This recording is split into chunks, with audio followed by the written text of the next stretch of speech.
Chivalry will never die.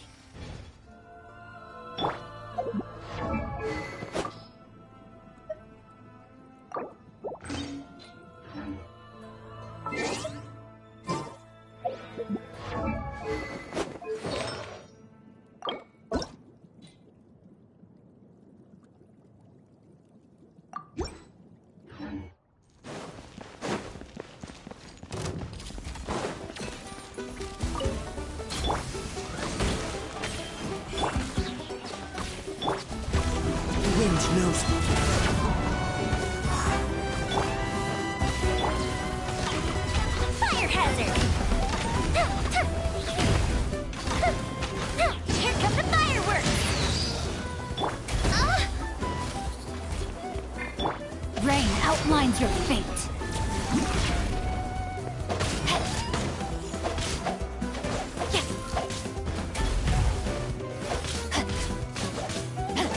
By royal decree, the fuse is lit!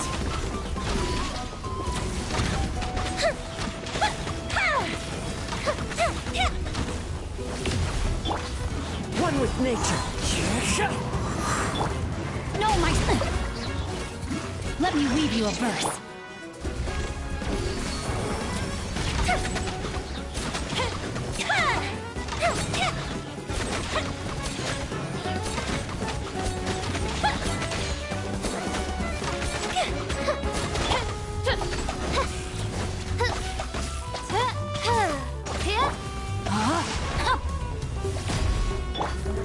Into the wind. Clouds high. The birds come. Oz, reveal thyself!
As you wish.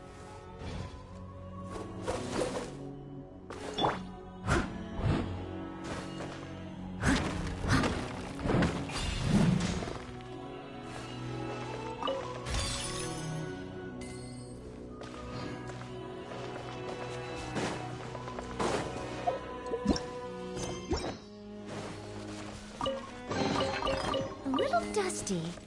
Best give it a spring cleaning.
Leave it to me.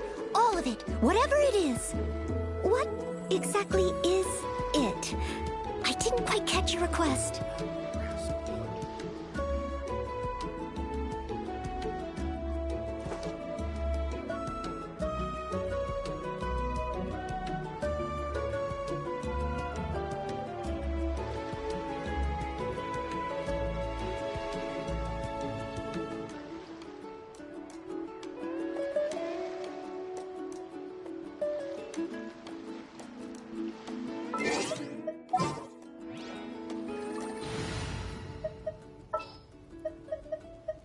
Another chance to learn from you!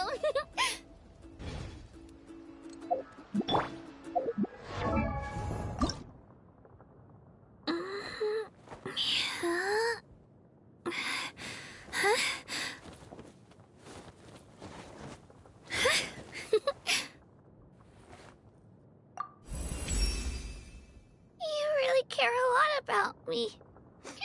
I didn't mean to cry, but I'm just so touched by your kindness.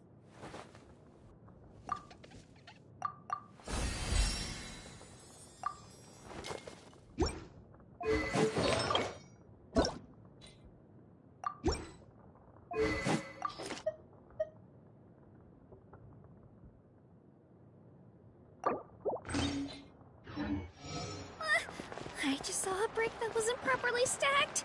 What should I do? Now it feels like there's a little saurian scratching away inside my chest.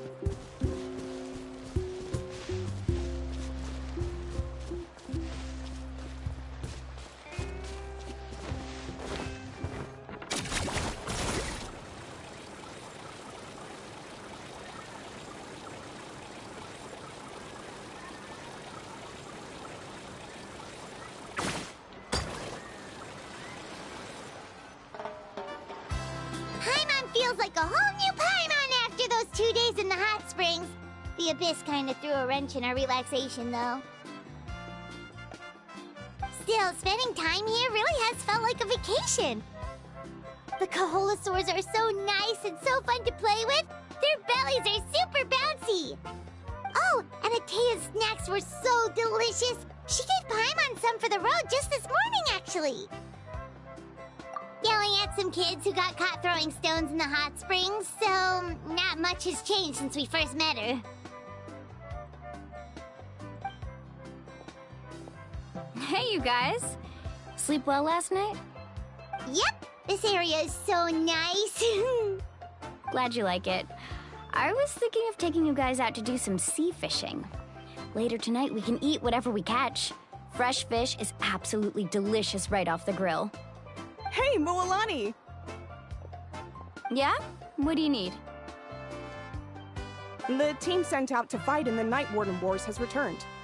And Kachina? Is she back as well? Kachina fell in battle. But don't worry, the team was victorious, so the Rite of Resurrection will be held in the stadium soon.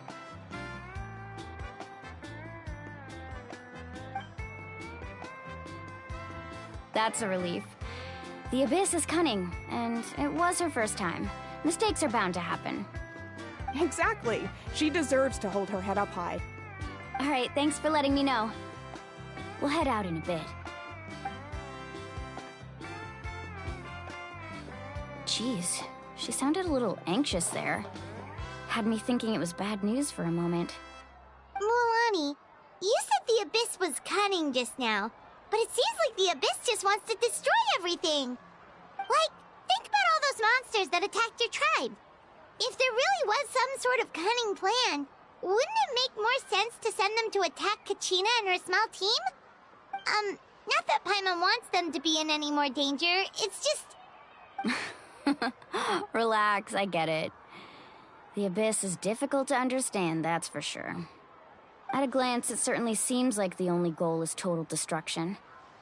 The Abyss isn't a living entity after all, so what capacity for logic or planning could it possibly possess? But through our long history of fighting the Abyss, we've realized things aren't quite so simple. 500 years ago, the Abyss invaded Teyvat. You know about that, right? That's right. Khaenri'ah suffered greatly during that time. But so did every other nation in Teyvat. And Natlan was the worst affected of all. It took the combined efforts of the then Pyro Archon and heroes from every tribe to finally repel the Abyss. Even so, the effects of the invasion lingered for hundreds of years, only able to be reversed little by little.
Our tribe's waters were contaminated. The Children of Echo's territory was overrun by dangerous sludge surging from underground. Unrelenting black winds tore across the lands of the Flower Feather clan. It was like each disaster was designed for a specific tribe. Exactly. We once thought that the Abyss's desire for destruction was a sort of primal instinct, but its methods are, in truth, marked by intelligence. We now believe the Abyss has invaded the Night Kingdom, and has the capacity to read the memories of this land at any given moment. And that's how it became so dangerous and cunning. Almost like it knows you inside and out. Yes, and that's why we've been unable to fully eradicate it, even after all this time. Luckily, the problems left behind by the Abyss have been successfully addressed by the various Pyro Archons we've had over the years.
Now every tribe is prospering and things are looking up. I mean, just look at what we managed to do a few days ago. We totally fought them off.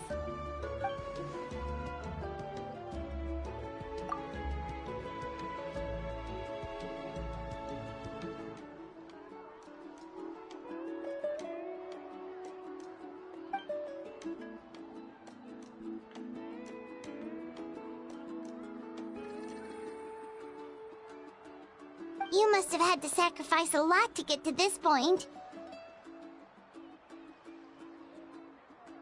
Every battle, every sacrifice is in pursuit of a future where we get to stop fighting. Responsibility, duty, unavoidable burden. Everyone in Natlan views the war differently. But I believe we will be rid of the Abyss one day. And the efforts of all who fought against them will become a story for the ages. To think that my name could survive in ballads passed down to future generations, it's kind of romantic. Everyone has something that drives them forward, you know?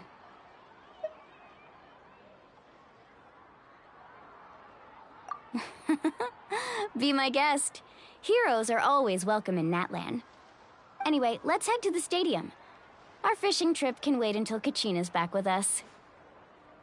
The sea's not going anywhere.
Let's go, Twirly!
Whoa, this place is packed already!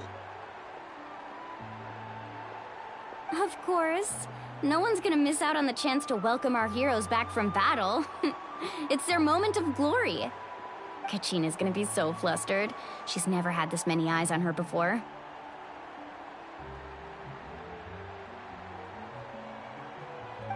Yeah, she doesn't seem like the kind of person who likes being the center of attention.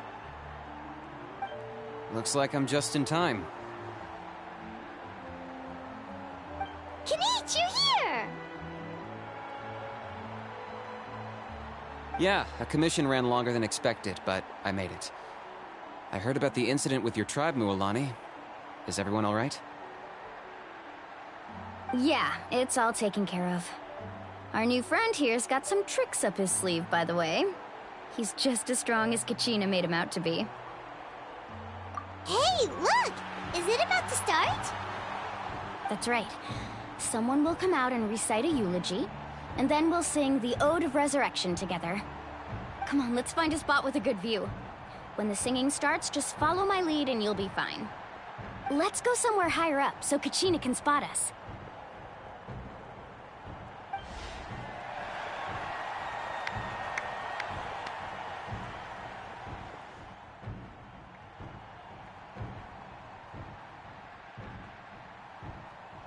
Warriors of Natlan, heed the call of life. We are the inheritors of memory and legend. Those who grew alongside sun and wind. Those who forged our own destiny and future. That is Natlan's fire, the lifeblood of our nation.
I could not find Kachina within the Night Kingdom, or locate her ancient name. What? What does that even mean? Usually once the Ode is complete, the Pyro Archon and resurrected person will emerge from the flames. But something went wrong. What's going on? This has never happened before. Well, I think it's pretty obvious. Clearly, the team sent to fight the Abyss didn't win after all. Think about it. The Ode rekindles all victors. We witnessed it countless times. Since the Archon couldn't find Kachina in the Night Kingdom, that must mean there's more to this victory than meets the eye. Hey! You just haven't gotten over the fact that Kachina beat you in the pilgrimage! Pathetic. The both of you. Your wild guesses are misplaced. We completed our mission. Maybe you did, but who's to say whether that little girl even contributed at all? Maybe she got scared and ran off. Why would the YUB recognize someone like her, even if she was on the winning team? How dare you insult a hero of Natlan like that? Kachina sacrificed herself to repel the Abyss. She doesn't deserve to be subjected to your vile rumors when she's not even here to defend herself. Calm down, Mualani. There's no point arguing with the likes of them. I can't just sit here and let them slander her like that. To insult a hero of Natlan, the person actually has to be a hero. You You... Think about it, everyone. Who do you think is really at fault here? A girl who never should have even gone to war? Or the great Pyro Archon? Why would the rules of our nation suddenly stop working? That's true. If she wasn't revived, it must mean she failed to achieve victory. Maybe the Wyab interpret victory in different ways?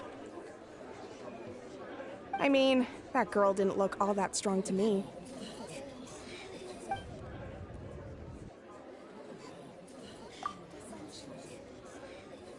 Kachina wouldn't have run! That's not like her at all!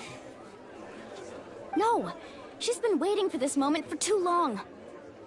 No matter how daunting the situation, no matter how scared she might feel, she's always the first person to stand up and face it head on.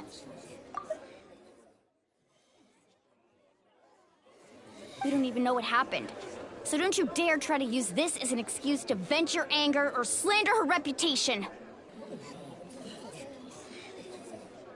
Fine. We'll find out what happens soon enough.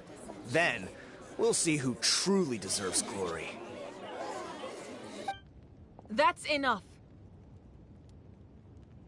There is no doubt about today's victory, or Kachina's part in it. She is a hero worthy of our admiration and celebration. However, the failure of today's ceremony is undeniable. Kachina has not been rekindled, and I offer you all my deepest apologies as I continue to investigate this matter. To prevent further casualties, I have decided to suspend the pilgrimage until this matter is resolved. What? No one is all-knowing. No one is infallible, not even myself. But doubt is a means by which we seek the truth, not a weapon we wield against others. I didn't mean it that way, Archon. I just... If there are things you wish to clarify, then ask me directly. Doubt my answer if you wish. But now's your chance. You have concerns? State them. No, of course not. Even though I have said nothing to change your mind, then it would seem the truth never mattered to you at all. That guy doesn't even have the courage to answer the Pyro Archon's question. So much for all that glory talk earlier. I have a question, Archon. My friend Kachina. Do you have any idea where she is? It's extremely important to me. I know you said you were investigating the situation, but I'm sorry, that's not enough. I've already shared everything I know. If you want to learn the truth and rescue your friend sooner, you should join the investigation. So, what do you say? Of course I'll join. In that case, come see me in the speaker's chamber. We should join them. Oh, and if it's not too much trouble, could you drop by as well, Traveler? I'd like to have a chat. Rest assured, everyone, I'll keep the tribal chiefs informed on the progress of the investigation. Once again, I apologize for the outcome of this ceremony.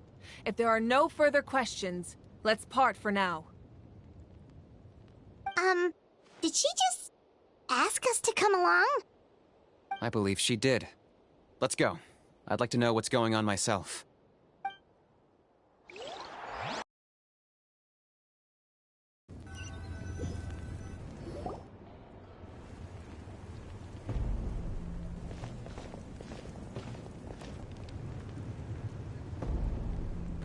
The situation is urgent, so I'll get straight to the point. Kachina is undoubtedly a hero of Natlan, and I'm deeply sorry this happened to her. There's been unrest in the Night Kingdom, but I don't know what's causing it. As a result, I've been unable to track down her location. Until we find and address the cause of the unrest, the Ode of Resurrection will continue to be ineffective. And that means Kachina won't be able to come back? That's correct. Not until the problem with the Night Kingdom is resolved. How long will that take? It's hard to say. Kachina always dreamed of fighting the Abyss, of doing her part to defend Natlan. She wasn't afraid of death because she knew, if it came down to it, the Pyro Archon would be there to bring her back to life. Whenever we sat down together, exhausted from training, she would always hum the Ode of Resurrection. She was supposed to come back to us.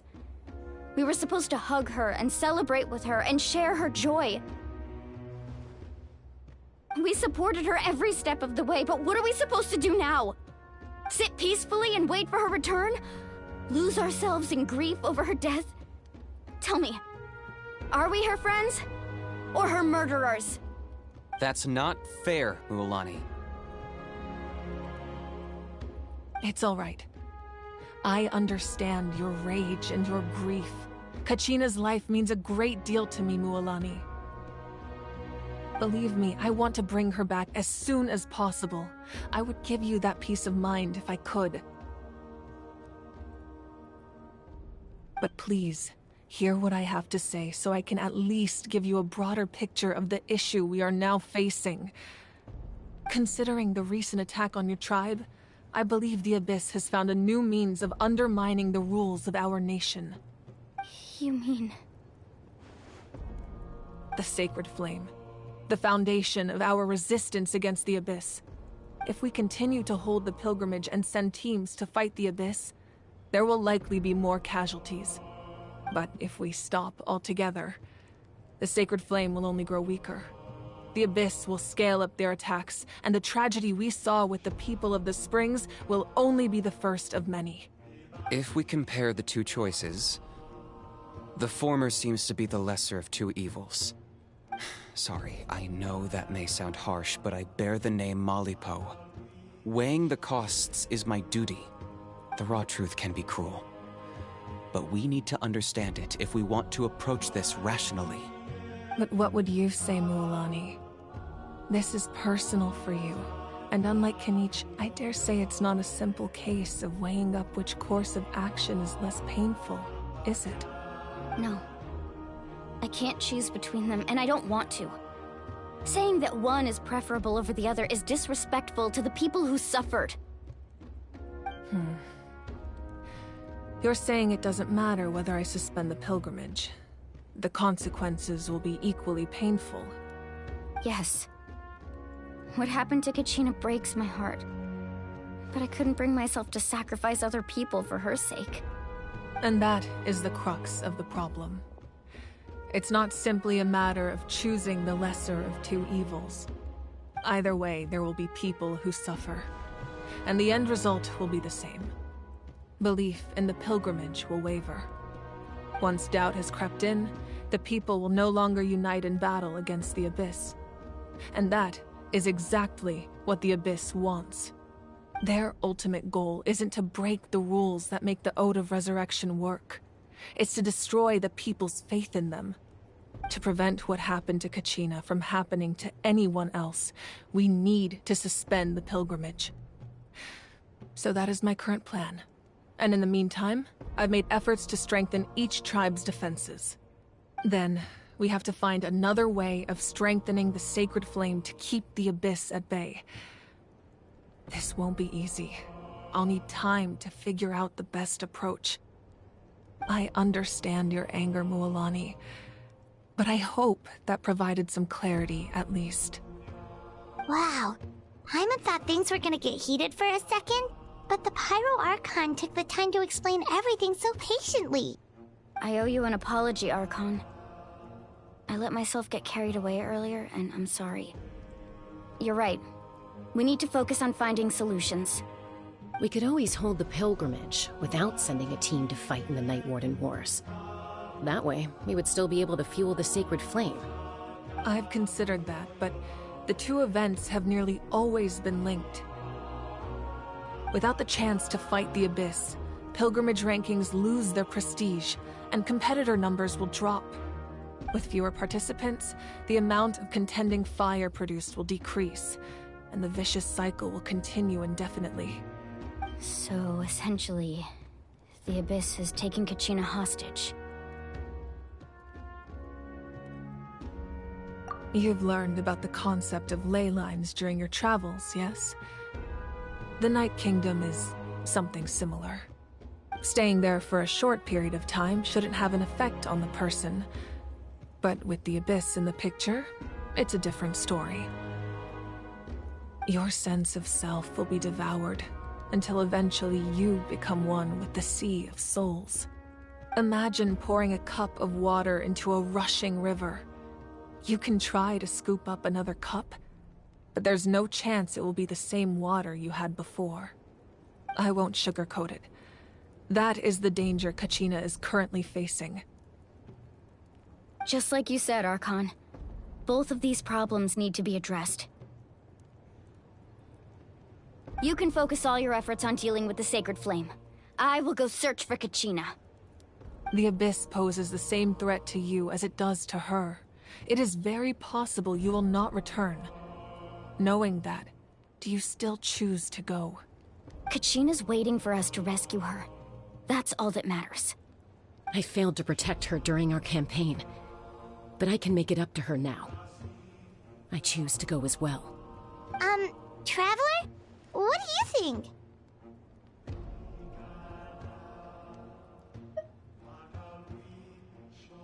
Understood. Then I'll support you in any way I can. The Masters of the Nightwind have a technique that can extract an ancient name from the ley lines. If we can find Kachina's ancient name, I can use the link between them to pinpoint her position within the Night Kingdom. Then comes the hard part. You need to visit the Night Kingdom in person and rescue her. But isn't the Night Kingdom a land of souls? Can we even go there? Under normal circumstances, only the consciousness can enter. But there is a way to go there in person. However, know that the Night Kingdom will attempt to repel you, and the Abyss certainly won't leave you be. That's fine by me. Same here. Fighting the Abyss is nothing new for me. So, Paimon's the only one who's scared? Well, if you're going, Traveler, Paimon's going too. Citlali of the Masters of the Nightwind once created an artifact that can be used to communicate with the Wayab. We call it the Spirit Speaker Stone. It was originally used as a ceremonial artifact wielded by the tribal chiefs, but that spiritual quality also means it can be used to search for an ancient name.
That was the artifact I delivered to the Scions of the Canopy a few days ago.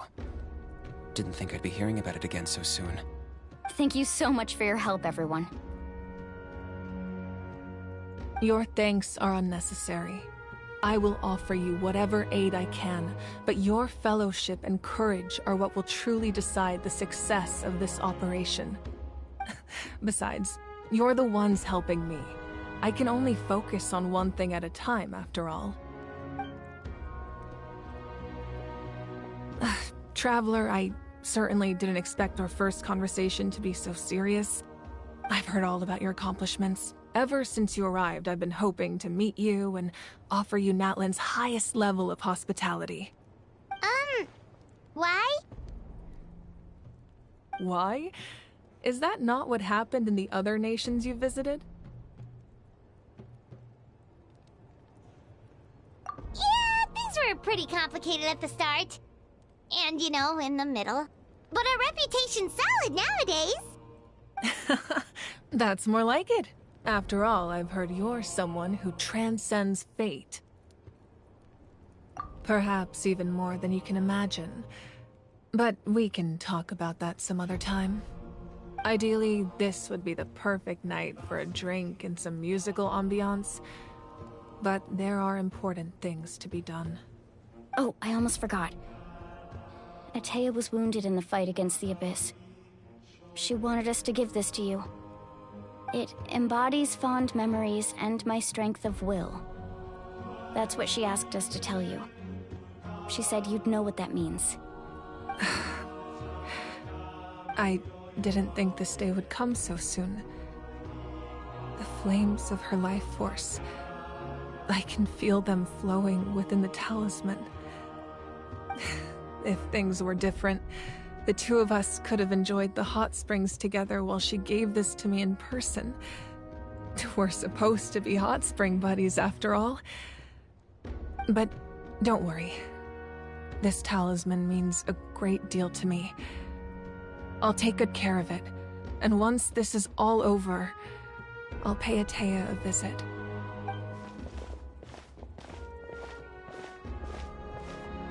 You said you didn't want to jeopardize the production of Contending Fire. But that's not at all why you decided to suspend the pilgrimage, is it? You're right. Even now, the production of Contending Fire is far from sufficient.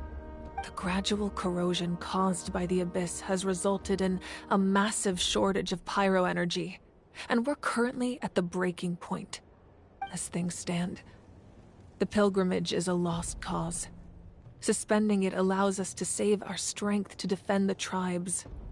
The Abyss has brought catastrophe to Natlan, and Kachina's disappearance in the Night Kingdom is a direct consequence of that. We can't let the general public know that. No. If the public learned that Natlan's destruction was close at hand, there would be immense panic. But if I said nothing at all, they would have continued to question the integrity of Natlan's heroes. Another simple choice. The latter was clearly the better solution. But you chose otherwise. I have never subscribed to the belief that the right choice is the one with the fewest sacrifices. Let's go. There's still a way for the sacred flame to last a little longer. You mean? Yes. Come with me.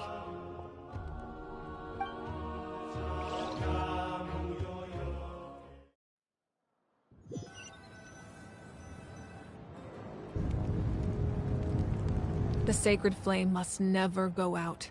Not only does it strike fear in the Abyss, but it's also the pillar of Natlan's stability. So until our heroes are ready, I will sacrifice my power to keep it burning. But that can only last so long. I think we should focus on the remaining ancient name-bearers. Don't let desperation cloud your judgment. Those chosen by the Wayab have already embarked on their destined path. It is for them to decide how that journey ends, not us. All we can do is support them. Even so, for you to make this sacrifice, it's not right. If not me, then who? No other is capable of sustaining the sacred flame. I possess great strength, but I'm not above my people. This is part of my duty.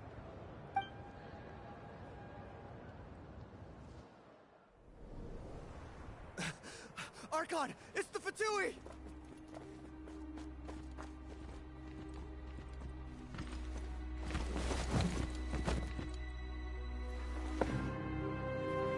The Archon of Natlan. A force to be reckoned with. The secret of the ley lines is no secret to me. Long have they been destined for ruin. And since the oath made 5 centuries ago remains unfulfilled, what use is the Gnosis in your hands? I don't know what you mean. But it sounds like this is about more than the Tsaritsa. In times of crisis, someone must pick up the mantle of salvation. Your plan has reached an impasse, and now it falls to me to create new rules for Natlan. But before the dawn of a new age, the old must be destroyed.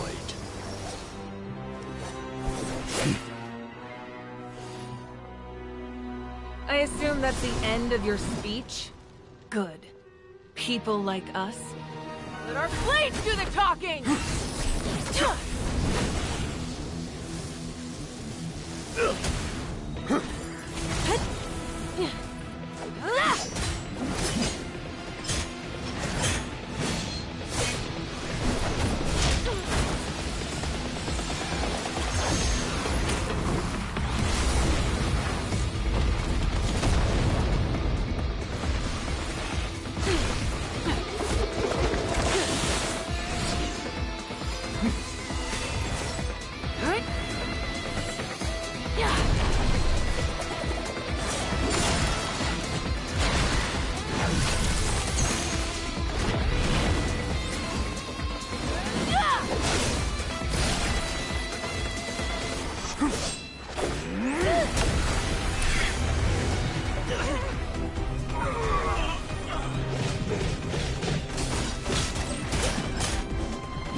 Masters of the Night Wind. Send word. The captain and his followers must be apprehended.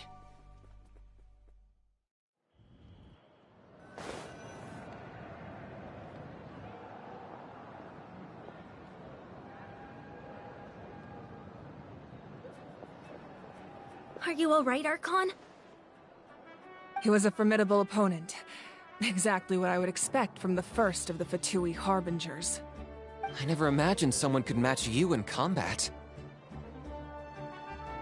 If the Tsaritsa sent him here, why would he bring up what happened 5 centuries ago? Yeah.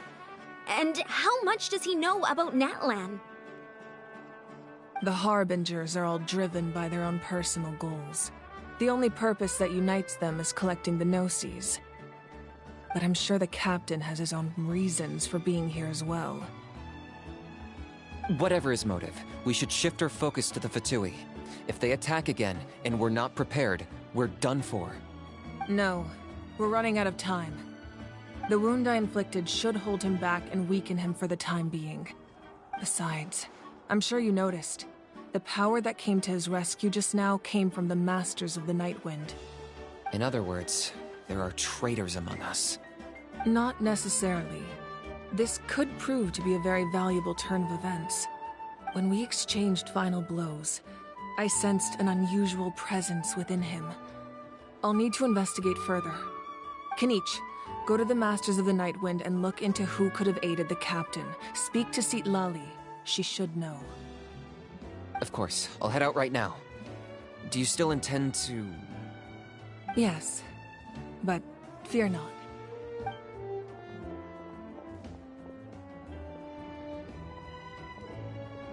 Natlan's strength has never rested solely in its Archon.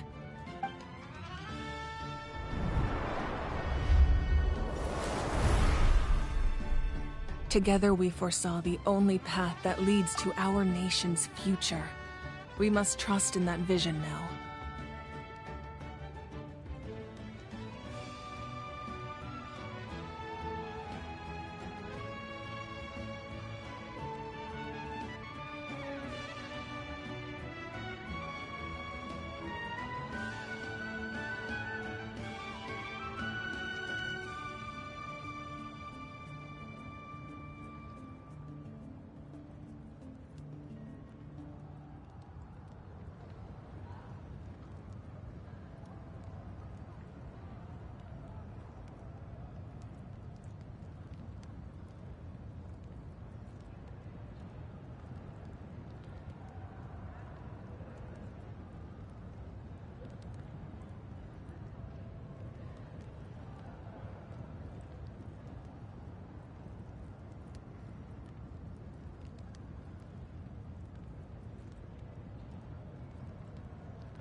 Is everything okay, Archon?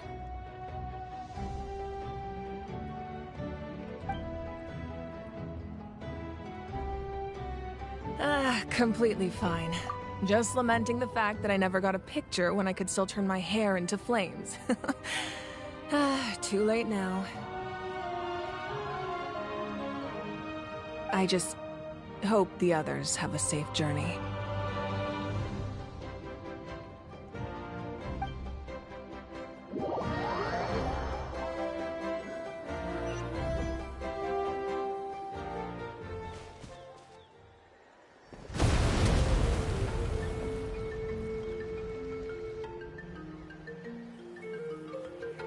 What's happening at the stadium? Did something explode? It feels like the Archon unleashed her power. She must be fighting a formidable opponent. Should we go back and check what's going on?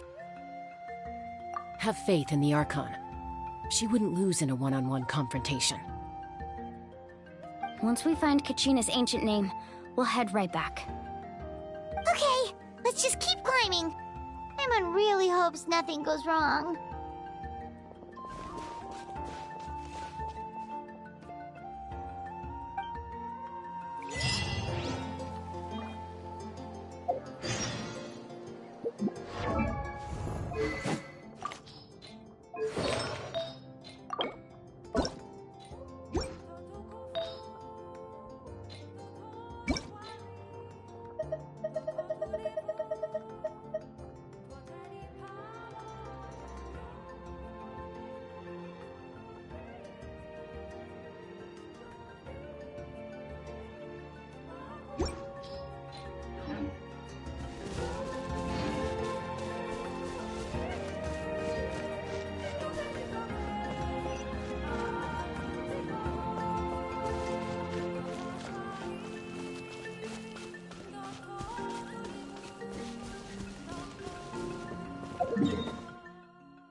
That's Wyna, the tribal chief. Let's head over to him.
Chaska.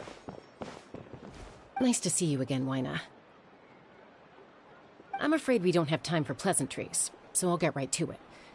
We're here for the Spirit Speaker Stone. Whoa, hold on a second. At least tell me why you need it first. My friend Kachina is trapped within the Night Kingdom. We need the stone to find her ancient name and rescue her. Rescue her? From the Night Kingdom? That's right.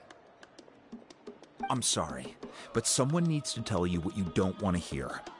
Going there, a mature warrior would never make such a foolish decision.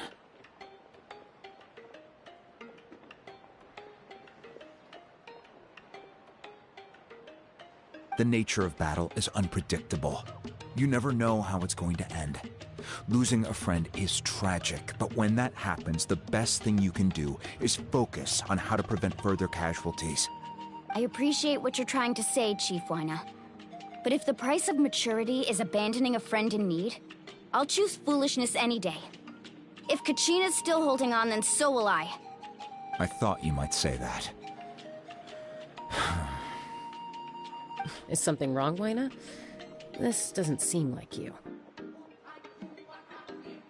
Life isn't complete without taking risks. That's always been your mantra. It's nothing. The Night Kingdom is a dangerous place. Can't blame me for checking if you were up to the task. If you're that determined, far be it from me to stop you. Here's the stone. Keep it safe, okay? It's not like we have a spare. Thank you. Huh. Seems like you two go way back. But aren't you from the Flower Feather clan, Chaska? Oh, Chaska's a peacekeeper, so she's famous throughout the tribes. She's always the one people call to resolve conflicts, so we slowly got to know each other that way. Her younger sister Quichi's always hanging around our tribe, too. She's helped us out a lot in the past. Oh, you have a younger sister? Yes, I'll introduce you to her sometime. But let's get back to business. Wyna, how do we use the stone? As you probably know, your intended destination is completely different from the real world. The Night Kingdom is like a river flowing with concepts, and the ancient name you seek is like a tiny fish swimming downstream. In that sense, the stone is like a fishing boat drifting down the river, but the boat alone isn't enough. You need a fisherman experienced enough to steer it in the right direction. We couldn't do that ourselves? With a little practice, I'm sure you could. You have the strength and the talent. If you want to make sure this works, though, I could recommend someone to you. Who? Vichama, a legendary warrior and scout from our tribe. He's got a keen eye and a well-honed intuition. Even his ancient name means to seek. If you're fishing for a name, you're gonna want him on the boat. Vichama? Why does that name sound familiar? He's one of Auntie Atea's hot spring buddies. I've heard stories about him. Where can we find him? Ever since Malko passed, he spends most of his time gazing out at the scenery from the cliff tops. Follow the path that way, and I'm sure you'll find him. Thank you. We'll go look for him there. Good luck. I hope everything goes well.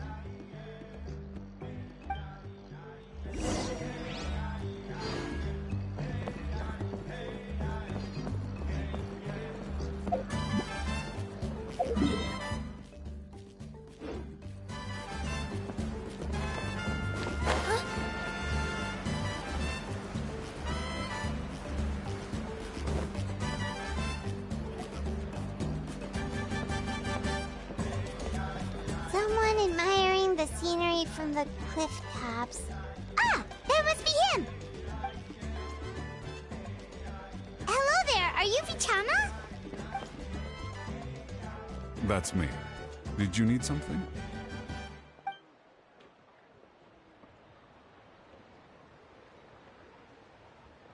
What?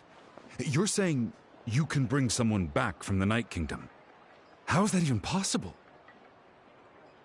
No, if you really think about it, anything's possible in that kind of place. But that would mean... Are you okay? You don't look so good. Everything's fine. I'll help you, but I do have a small request. After I help you find Kachina's ancient name, I want to use the stone to look for my friends as well. Your friend? Oh, why not mention someone named Malco? Is that who you're talking about? Yes, but I'd rather not get into it if it's all the same to you. That's not a problem. We agree to your request. Yeah. Since you're helping us find Kachina's ancient name, it's only right that we return the favor. Then we're agreed. Can I have a look at the stone?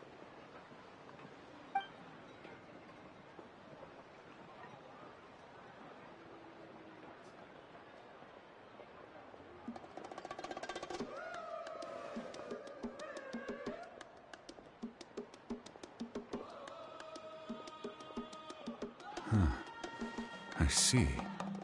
From what I can tell, it functions almost like an abyssal pylon. Both connect the Night Kingdom to the living world. Once the connection is established, the abyss will come surging through the opening like a predator honing in on the scent of blood. So we have to be sure not to use it in a tribal settlement. Wow, you got all that just from looking at it? I just picked up on the basics, really. I still have no idea why it works. You said someone named Citlali invented this. They must be a genius. I'll go find an open area and start setting things up. In the meantime, I need you to get 2 things for me. We'll go right away. What do you need?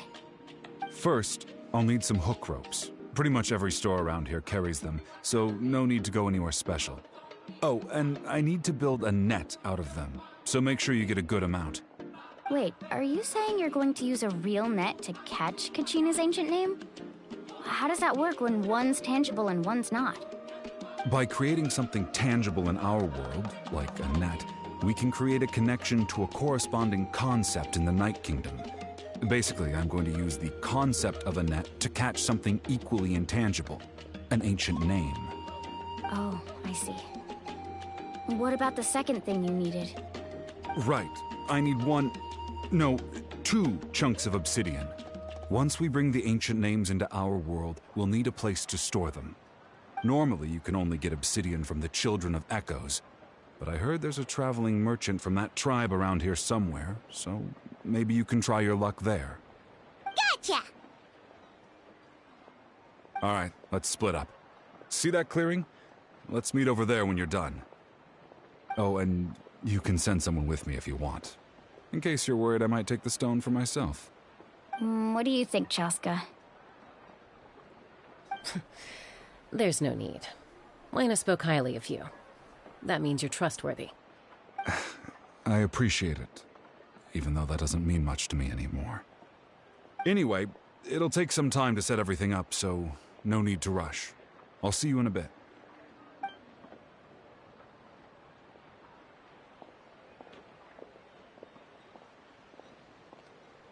What an odd guy. He seems so defeated, but also really invested in the stone at the same time.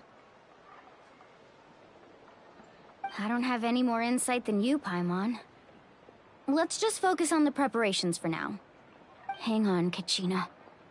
We're coming for you.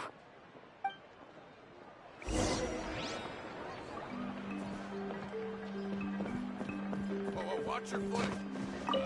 This guy, too. We're at it.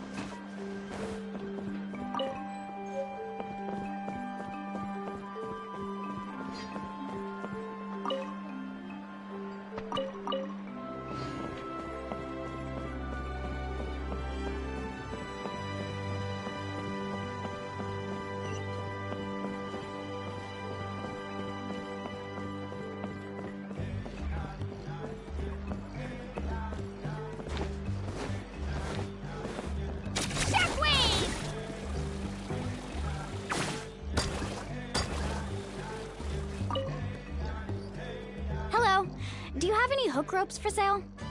Hook ropes? As in rock climbing equipment? Yes. How much for your whole stock? Oh, the whole thing? Let me see. That would be 30,000 mora in total. Deal? Deal. Wait, really? What, you want me to drive down the price? We just need these as fast as possible. Thanks. Oh, no problem at all. I'll even pass along some information on the house. These ropes are usually used by rock climbing enthusiasts. If you want to learn, Roka's the person you want to ask. All right, that's everything. Here you go. Now we need the obsidian. Let's go talk to the traveling merchant Vichama mentioned.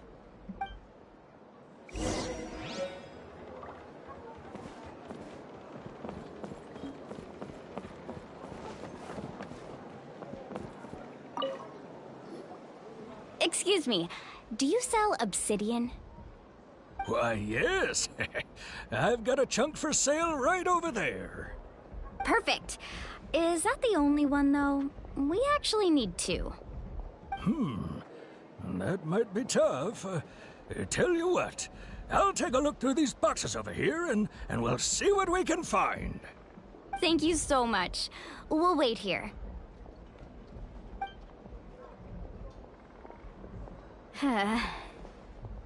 Relax. Everything's going according to plan. I know, it's just... I could tell Vichama feels the same way about his friend that I do about Kachina. I hope this chunk of obsidian isn't the only one. Kachina always carries all sorts of shiny stones with her. If I was the one trapped in the Night Kingdom, she'd have a whole pile of obsidian ready in a heartbeat. Well, would you look at that? I did bring an extra. Here you go, young lady. How does it look? Perfect! Thank you. How much do I owe you? If you hadn't shown up, these stones would have just sat here collecting dust. I'll take 3,000 mora for both. Here you go. By the way, I heard you mention Vichama just now. You running an errand for him, then? How's he doing? Malko's been gone for 5 years now. It's about time he started to move forward. Do you know what happened between them? I heard about it in passing while I was out drinking one night, but I don't know all the details. Vichama and Malko grew up together, and even made a name for themselves together. Malko was an amazing fighter, capable of knocking out multiple opponents in a single hit, while Vichama excelled at scouting and analyzing the battlefield. The two made an excellent team, and managed to beat back the Abyss several times. 5 years ago, they both emerged triumphant in the pilgrimage, and were placed on the same team to fight the Abyss. But on the eve of battle, the Abyss launched an attack on their tribe, and Vichama suffered an injury to his leg while attempting to rescue someone. Then what happened? The team agreed that he couldn't fight the Abyss in his condition. Vichama didn't argue. He knew going to the front lines with an injured leg would make him a burden in battle. So they raised the issue with the Pyro Archon, and she agreed to let him stay behind. It's just... Malko and the others ended up facing hordes of abyssal monsters in numbers that far exceeded anyone's expectations. The team made an error in judgment, and they fell to the onslaught. Vichama went into a deep depression after that. He blames himself for everything. Oh, you're not wrong. But it's possible he chooses to blame himself. Not because he did something wrong, but because he wasn't able to do anything at all. I've tried convincing him to move forward, to stop dwelling on the past. But the shadow of Malko's death hangs over him still. The Abyss has caused so much suffering, and some wounds never heal. I wish there was something he could do to make himself feel better, but... anyway, that's the gist of it. Maybe you could help him talk things through sometime. I would really appreciate it.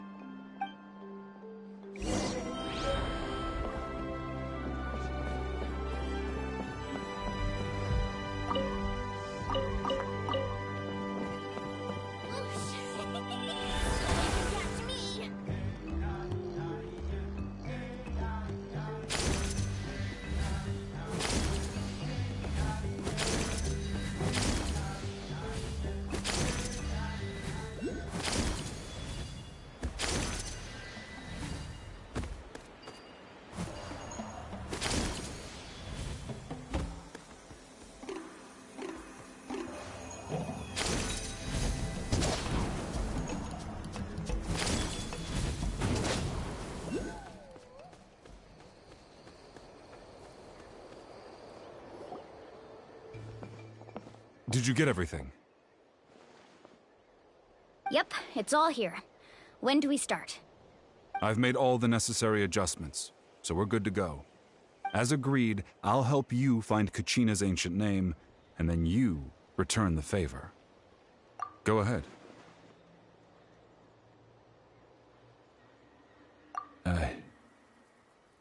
Yes. After Malko fell, I scoured the battlefield to see what happened.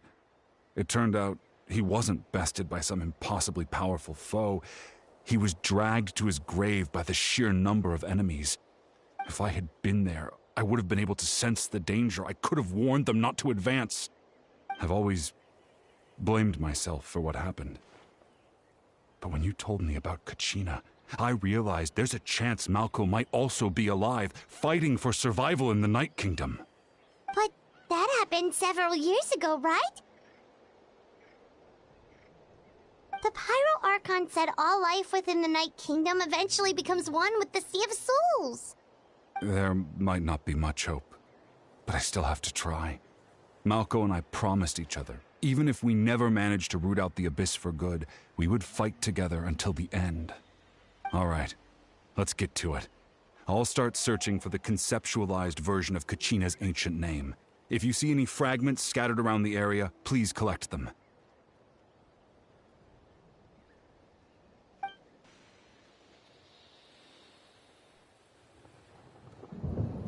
Make sure you prepare yourselves for battle. As I said, the stone will link the mortal realm to the Night Kingdom.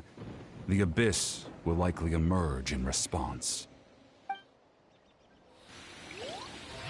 Look at that golden thing! It must be one of those fragments Vichama mentioned.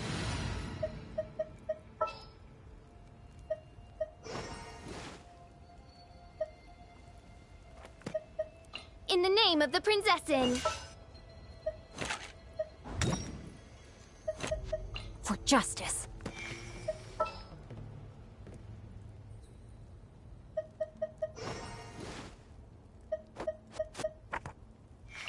Yes? Let's get closer!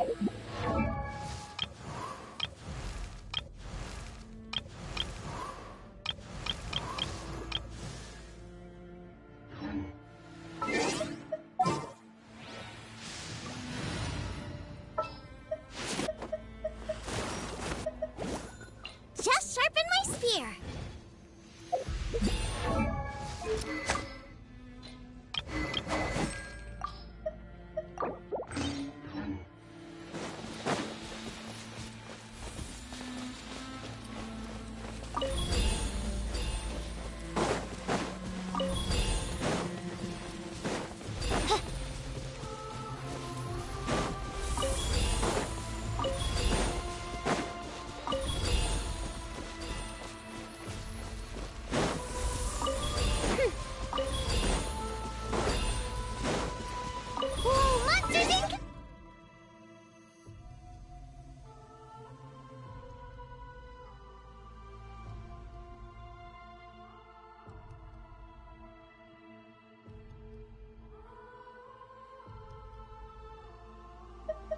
Watch out! Everyone! Royal decree, nice and spicy. You're toast!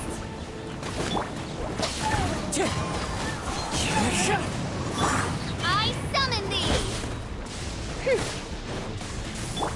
Out of the fry pan, into the fire! One with nature. Fallen leaves, adorn my night!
gracious!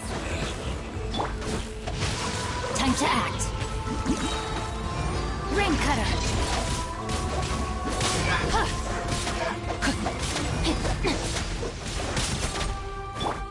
The wind knows me. Nice and spicy.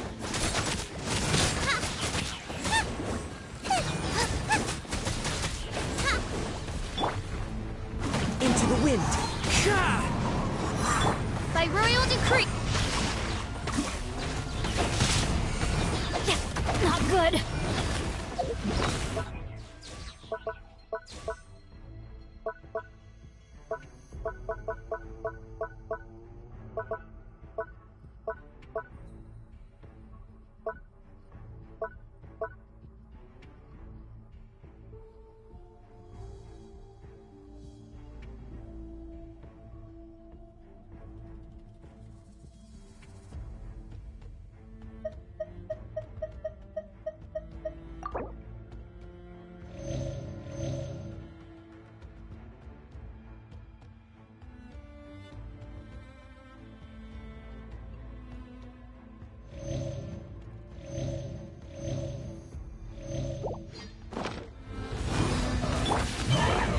As you wish, mein Fräulein.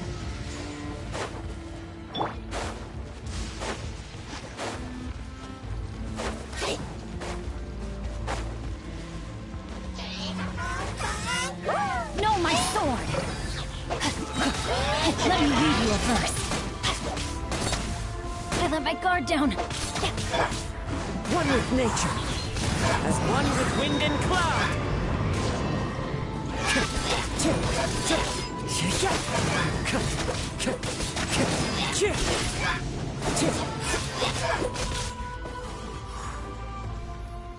How much longer, Vichama? Not long. We're getting close.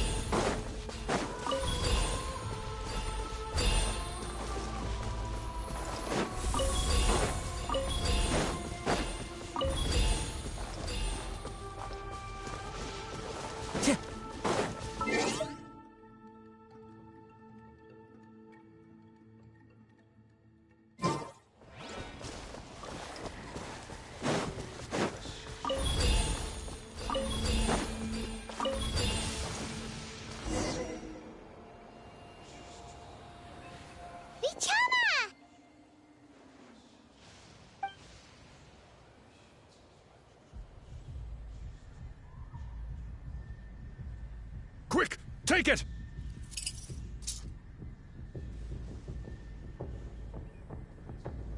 I found Kachina's ancient name.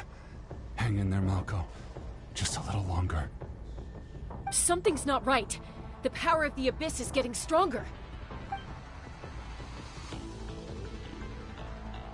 The Abyss is corroding his body. Vichama, you can't keep going. You'll die. I should have died 5 years ago. I just need a little more time. Please, I'm almost there. Thank you.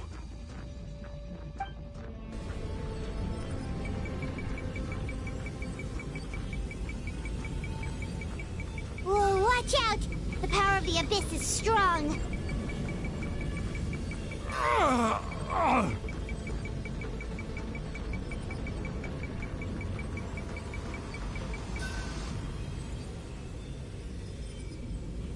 This power. Hanging in there? Malko. No! Why can't I find him? Why? We can't wait any longer. Pull him away from the stone, Mualani. I already tried, but the power of the Abyss has him in a chokehold. It's like he's tied to the stone with an invisible rope. In that case, we have no choice. I'm sorry, Sea Molly. Get back! Chaska, wait!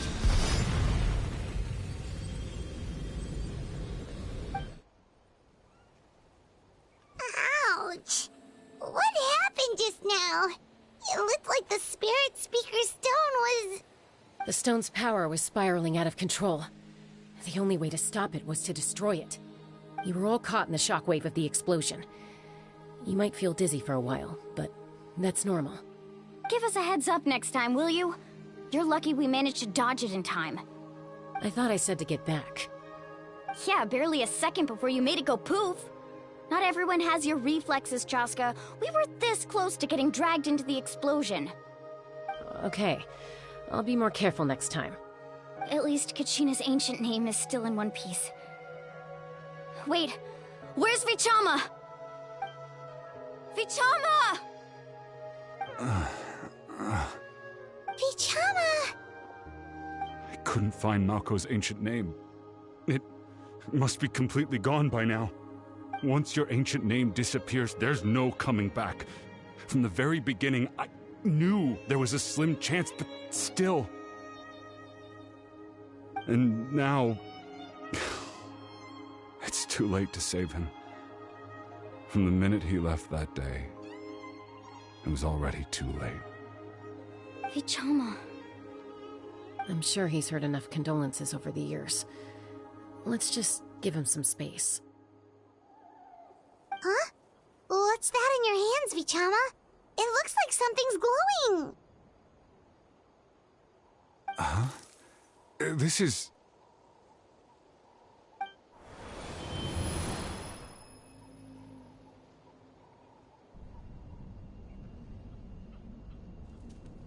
Hey, Malko. Got any strength left? Not enough to swing a sword, but to say a few last words? Sure. Too bad. No one will get to hear them. I never thought I'd actually die on this mission. Not that I'm afraid to die. It's just... hard.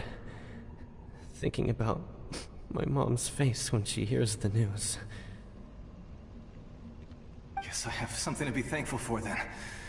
My parents died a long time ago. They won't have to mourn me.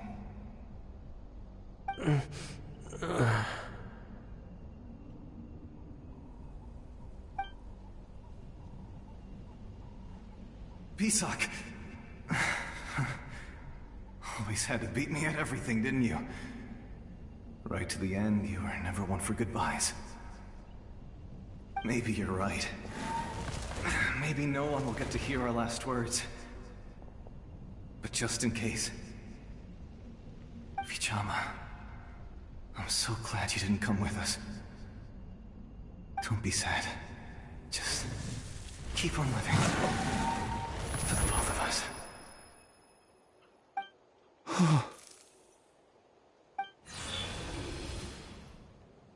Was that a memory?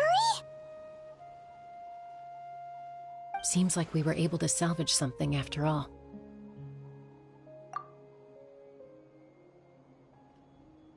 Of course.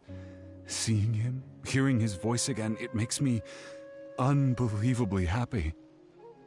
But it also brings with it an even deeper pain. A deeper pain? Why? Malko was always the type to put on a brave face. But in that memory just now, his hands were shaking, and his smile was forced.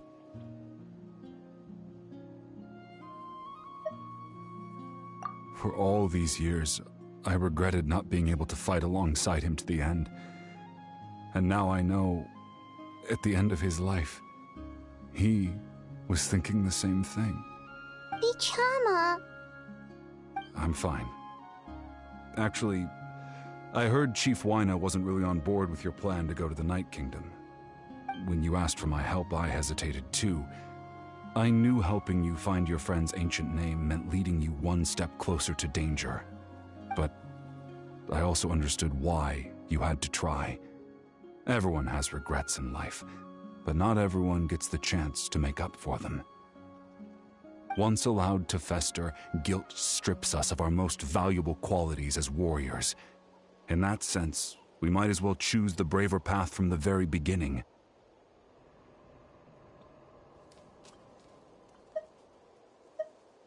If I could do it all over again, I would have followed Malko to the front lines no matter what. Even with an injured leg, there were still things I could have done. That way, Even if the outcome stayed the same, I still would have fought alongside him to the end. There are critical junctures in life, and if you don't seize the chance to act, there's no going back. That's something I had to learn in hindsight.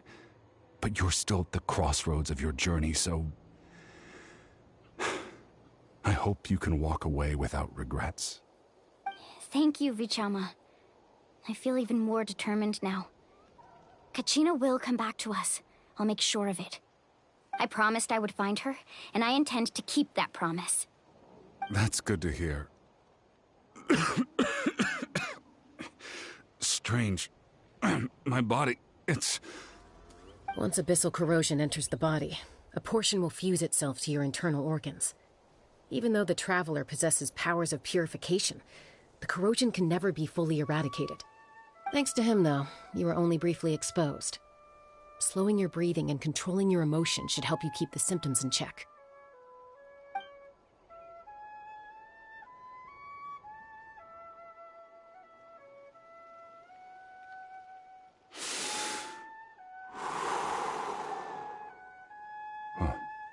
That does make me feel better. You seem very knowledgeable about all this. Just speaking from experience, that's all. Anyway, we've recovered Kachina's ancient name, so we're off to a great start. Let's get Vichama back to his tribe and tell Wyneth the good news. Oh, and apologize for destroying the Spirit Speaker Stone. We had no choice, though, so he'll probably understand. Right?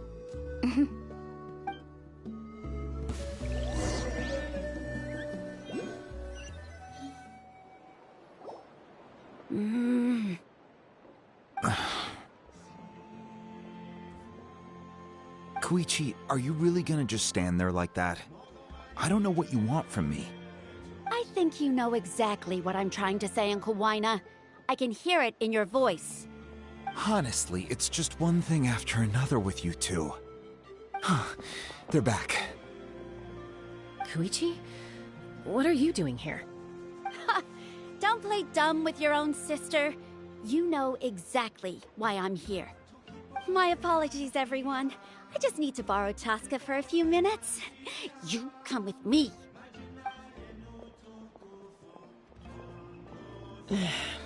I'll be just a moment. Who is that? Koichi, Chaska's younger sister. Although the two aren't actually related by blood, it's kind of a long story.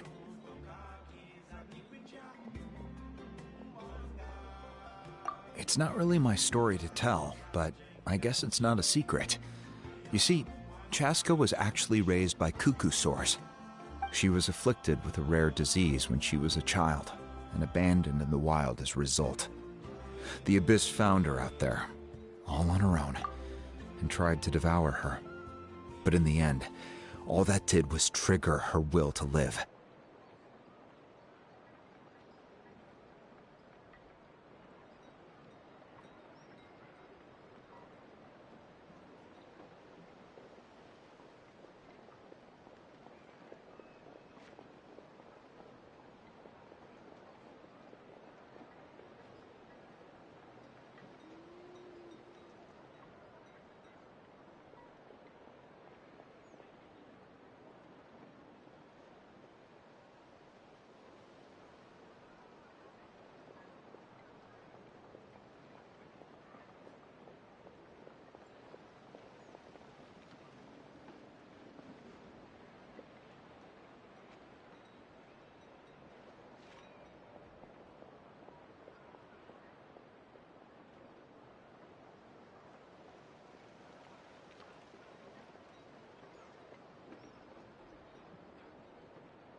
That strength of will pushed her to survive. But it also planted a seed of conflict within her. Eventually, she was adopted by the Cuckoo Source.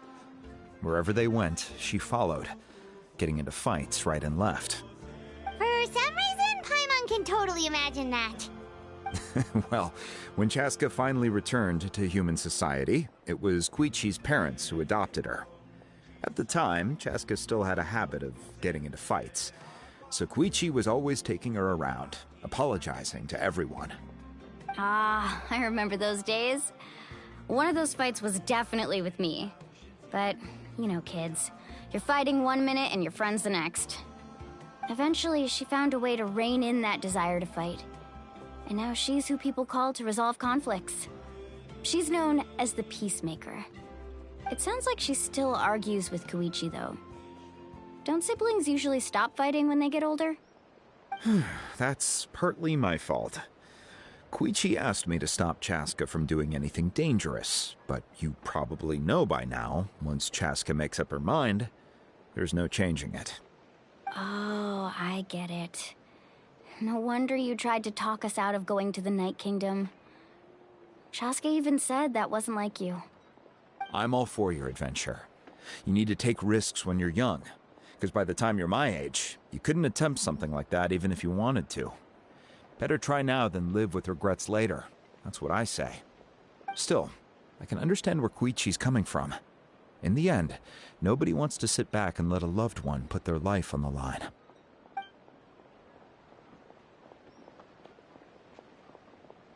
All right, it's just the two of us now. You have 1 minute to explain yourself. I don't have anything to say. You don't have to approve, but you should know I only do what's necessary. That attitude is exactly the problem. It's like you don't care. You try to sneak off to the Night Kingdom behind my back and then play it down as if it's just a trip abroad. Well, technically I am going abroad, right? Again with the excuses! We agreed, didn't we? There are 4 levels of danger. If it's not something urgent, you can only engage in level 2 danger and below.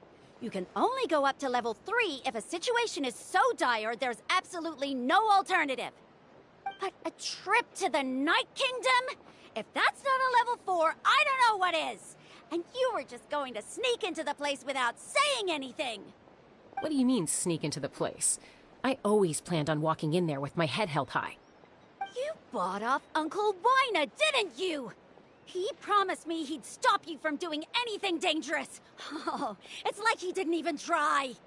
You feel like he went back on his word. What if I told you my mind was made up, and there was nothing he could have done? Not even by force. Oh, I knew it! So he did try to say something, but you didn't listen.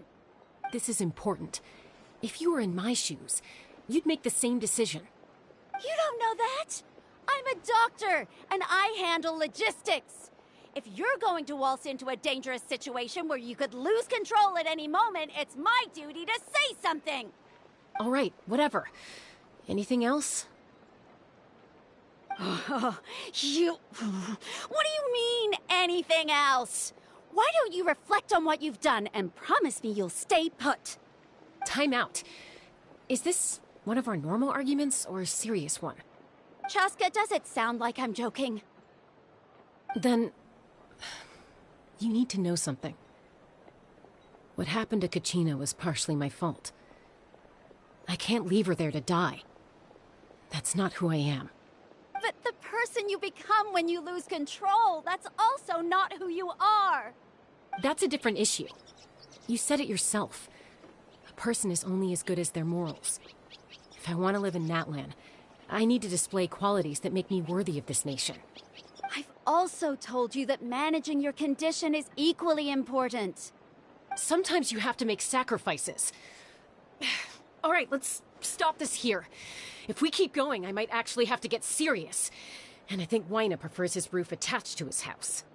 Is that a threat? That sounds like a threat to me. Koichi!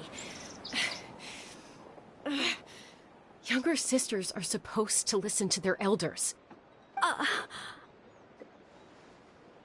So, you're really going to go No matter what I say, I'm supposed to be your sister. Then support me. I'll be back. All you have to do is wait. Chaska. So, that's it. Why'd you have to turn out to be so darn annoying?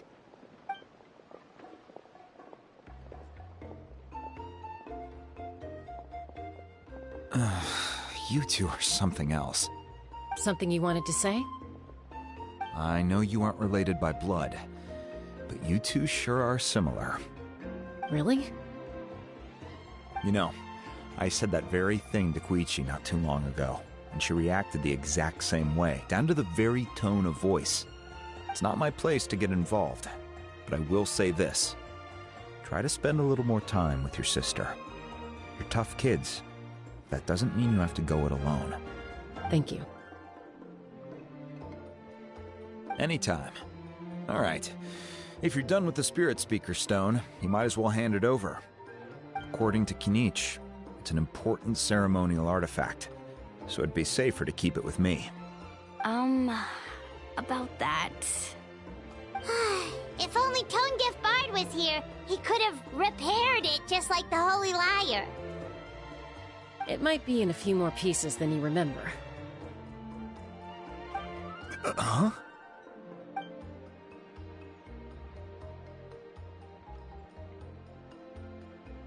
I see. Sounds like it was an urgent situation. If someone's life was on the line, then you had no choice. Still, Citlali's going to be a nightmare to deal with now that you've broken her stuff. I'll explain everything to her later. Stay safe out there in the Night Kingdom, okay? I'll wait here for your safe return.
I hope you have a safe journey and overcome any danger that comes your way.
Kachina's ancient name, too!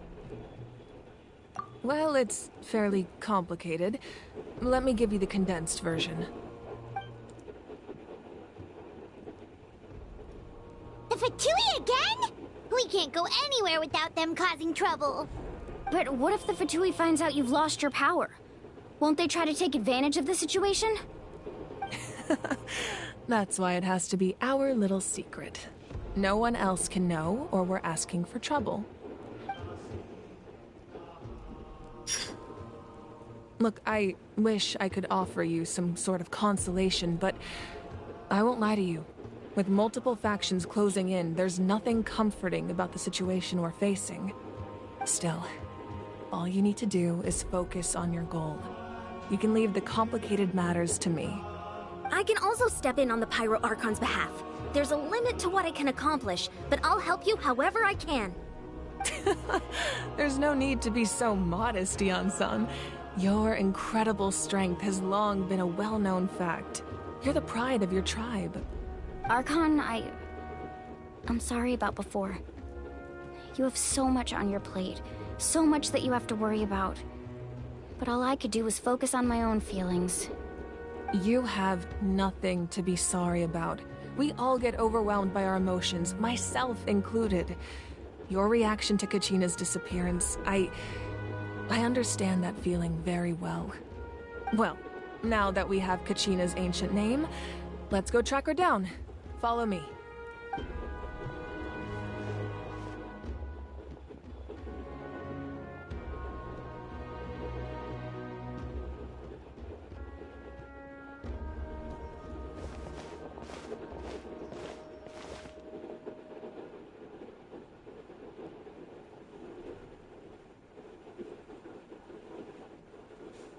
What is this place? Hey, isn't that Atea's talisman? Good eye. This is where I store all the various mementos I've collected. Whoa. I've never seen this place before. There's so many things in here. It looks like there are items from every tribe. Collecting them must have taken a lot of effort. I suppose you could think of it as a hobby of sorts. In Natlan, everyone grows up listening to the stories of heroes. And physical items do a far better job of preserving those stories than our own memory. Now, I still have some preparations to make for the ceremony, so feel free to take a look around in the meantime. If you're curious about an item, I'm more than willing to tell you about its origins. All right, we'll have a look.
This flower looks like it's thriving. You must be good at taking care of plants, Archon.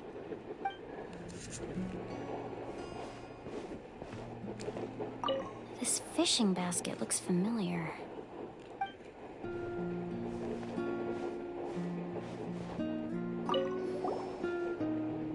Hey, there's a fishing rod here. It must have belonged to the people of the springs. That's right.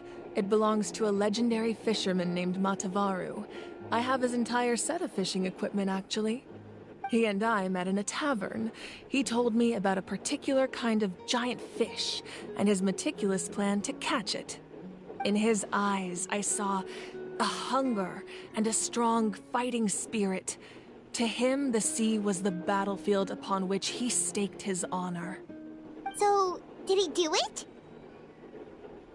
The next time I saw him, he was covered in scars. It turned out the fish he sought had been corroded by the abyss. He managed to kill the fish, but sustained a serious injury in the process, which meant he could never go deep-sea fishing again. Can a fisherman claim victory if he fails to bring back his catch? That's what he asked me in the end. Well, Paimon thinks he won. That was my answer as well. The experience was far more valuable than the prize itself. In the end, he didn't want his tools to go to waste, so he gave them to me. Wait, that means you also know how to fish. Maybe we can go head-to-head sometime.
This is Atea's talisman. I'm sure you're familiar with this one already. Atea was rarely ever without it.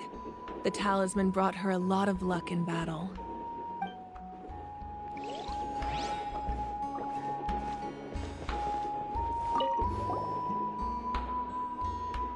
There are so many jars and potions around here.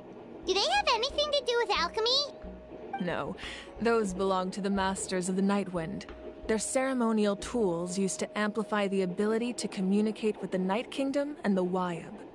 Yamaya is an expert in this field, and she taught me a lot. Even though she appears stoic and serious, she actually has a keen sense of humor. The tools you see here are quite traditional. Her students found them outdated, so she passed them on to me. The contents of the jars aren't all that special. Oh, except the big jar in the middle. That's what she really wanted to give me. Ooh, must be something really cool. What's inside? Grape juice. Huh? It's quite tasty, although probably expired by now.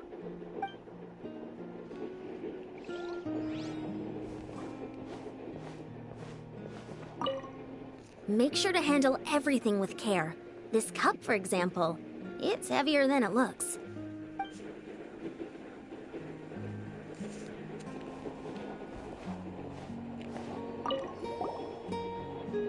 Whoa, that belt is bigger than Paimon's head!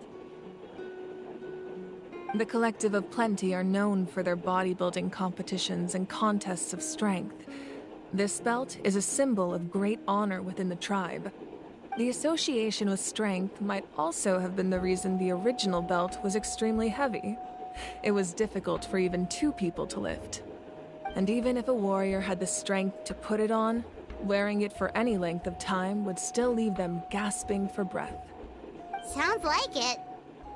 So the owner of the original belt, Kitera, commissioned a craftsman to make a copy identical in appearance but far lighter in weight. That is the belt you see before you. He would often wear this version when training in order to protect his waist. Or he made a lighter version so he could wear it all the time and show it off.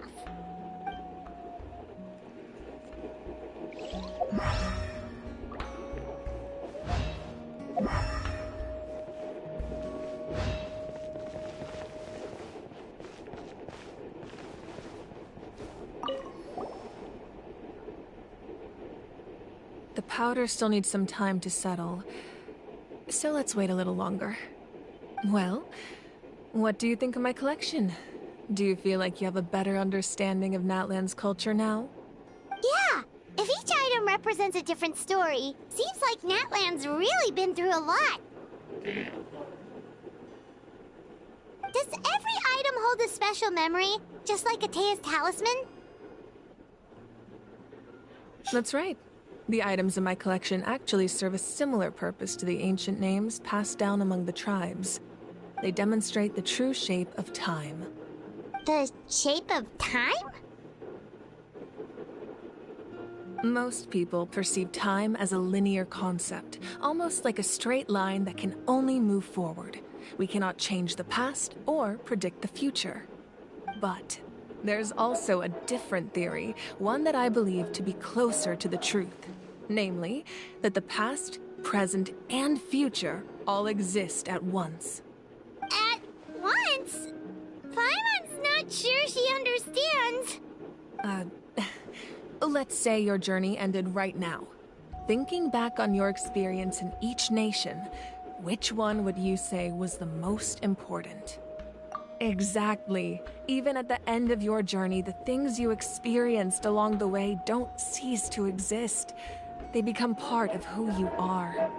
Take out a portion of that journey, and you would likely make very different decisions, and eventually arrive at a very different destination. The future is the same way. It exists even though it has yet to come to pass. We just lack the means to perceive it. Of course, there are those with the power to foresee the future. They simply call it by a different name. Fate. You're quite familiar with that concept, I would imagine. That does kinda make sense. The future hasn't happened, but already exists. Humanity excels at living in the present, but too often we forget the past and neglect the future. While the Pilgrimage and the Night Warden Wars lead us to a better future. Only by uniting the people of Natlan across countless eras can we fight back against an enemy as formidable as the Abyss. To come up with such a set of rules, the first Pyro Archon must have possessed a level of insight I can only imagine. That's correct. At first, he was a mortal man with no special power. After he ascended to the Divine Throne, he used it to borrow power from the heavens and establish the rules of Natlan. Namely, a framework through which ordinary people can ascend to Archonhood. By holding the pilgrimage, we're able to determine the strongest among us. And when that person ascends to the Divine Throne, their inner flame will awaken. In addition, the Sacred Flame will grant them significant knowledge and memory of this land.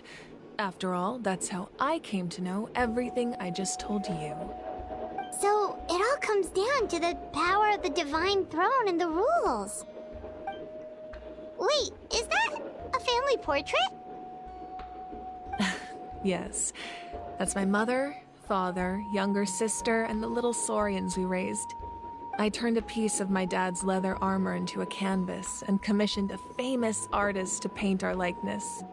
Your sister is so cute! It looks like the two of you are really close.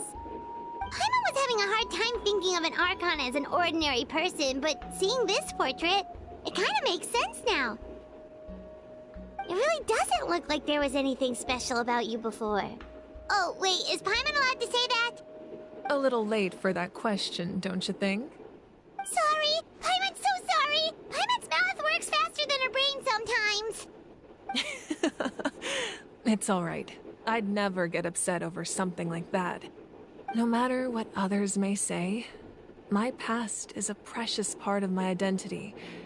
I'm forever proud of the life I used to lead. Becoming the Archon doesn't mean you sever ties with your family.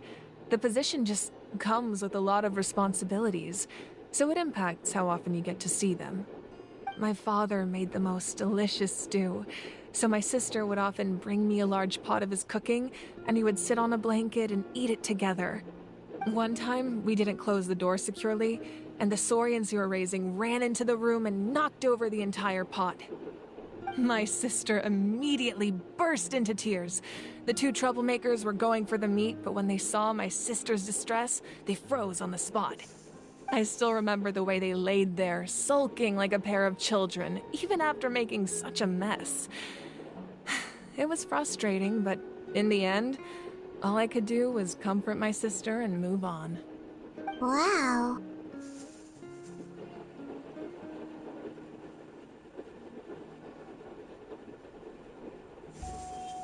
Isn't that what being a family is all about? I think about that story a lot, actually. As the Archon, I made a vow to defend this nation, and experiences like that, they remind me exactly what I'm trying to protect. Well, what happened after that? This portrait looks pretty old. Your sister must be all grown up by now, right? I believe she ended up working as an architect and artist. She built many houses and crafted many beautiful works of art. Anyway, that's enough about me. Now that the powder is settled, we can begin. Ian-san, Mualani, Chaska, over here, please. Place the ancient name up there, and then we'll begin.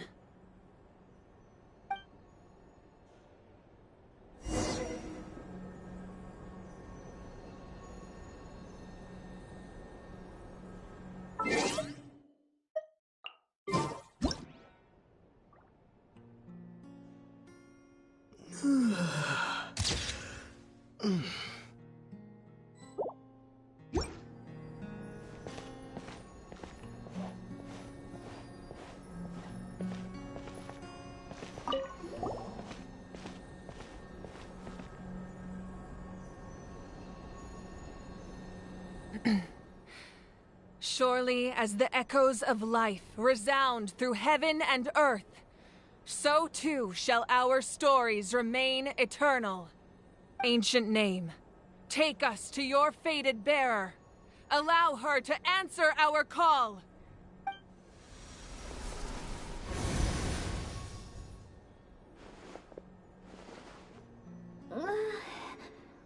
Am I hallucinating again? Kachina! Are you okay? Huh? I'm not seeing things, am I? Is the Abyss playing tricks on me again? It's okay, Kachina. It's just us. We're trying to find a way to bring you back. Everyone, you have to listen to me.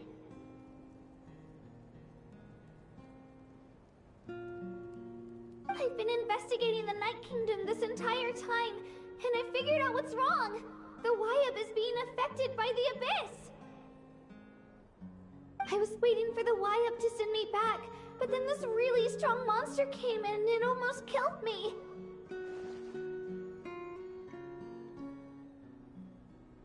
The Wyab saved me, even though its power is weakening, so I've been hiding from the monsters while trying to find a way to help. The Night Kingdom has become a huge mess, though.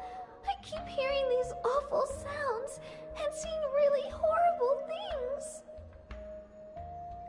Don't listen to those sounds, Kachina. The Abyss is trying to strip you of your sanity.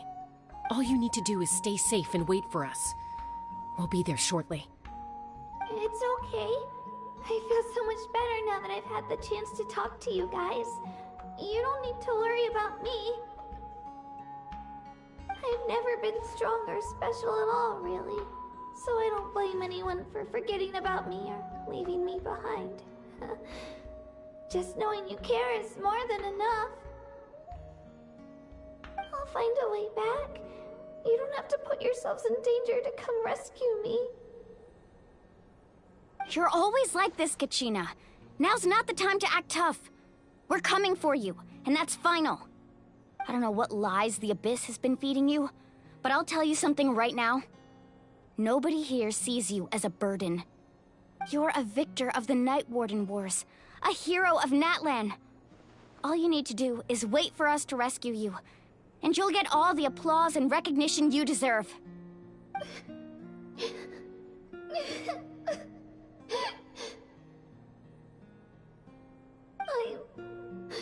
I'm really scared. Everything's so dark and creepy here. And I want to go home. Still, I don't want you to put yourselves in danger because of me. I don't want to hold anyone back ever again. All you need to do is place your trust in us, just like you always have. No one fights alone. We're not leaving you behind. Not ever. Yeah, we're so close, we can't call it quits now!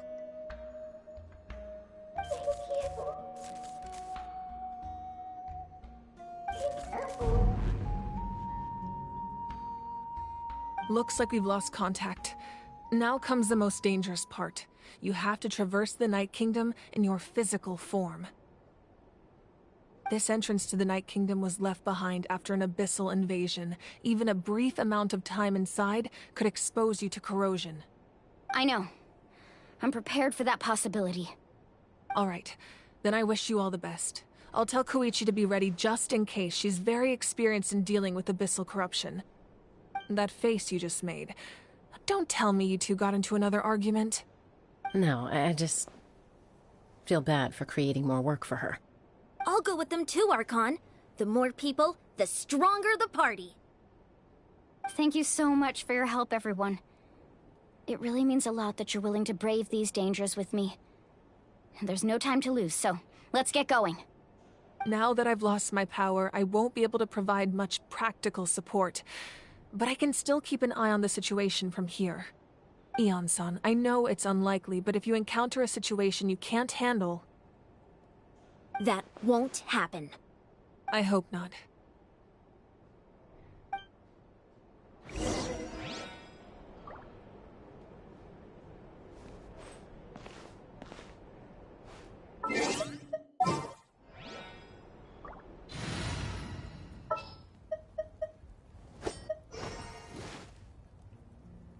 Just what will we come across this time?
As you wish.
do this!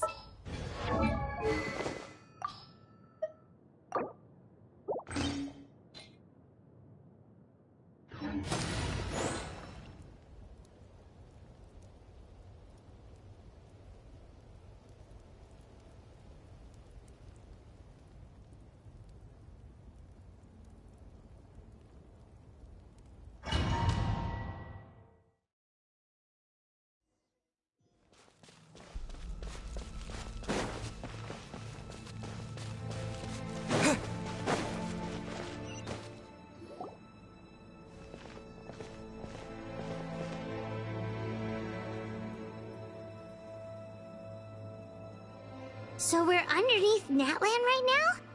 It looks nothing like Paimon was imagining. That's because in the distant past, Natlan was home to an incredibly advanced civilization ruled by dragons. Humans only established their own society after the fall of the dragons. So these are Saurian ruins?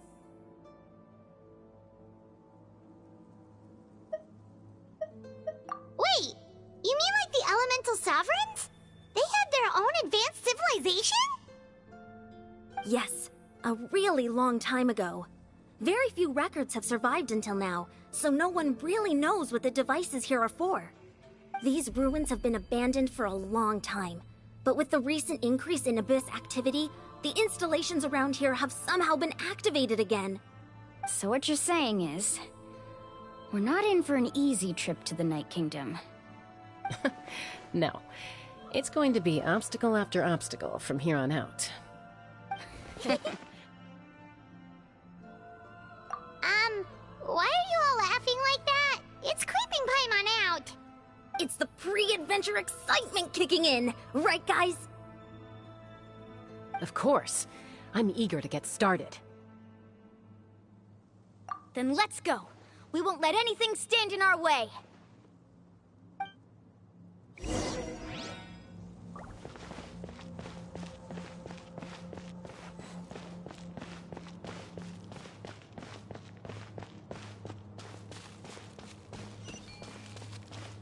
Seems like the road ends here.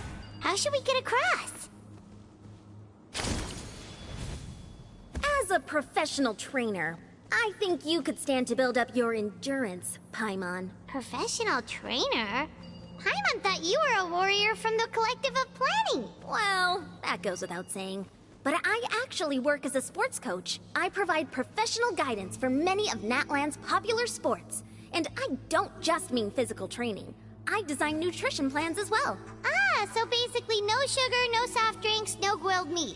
Yeah, we'll be here all day if you list them out one by one. It's much faster to just focus on what's good for you. Such as? Vegetable juice. Want some? You know, Ian-san, Paimon feels like the two of us might not see eye to eye.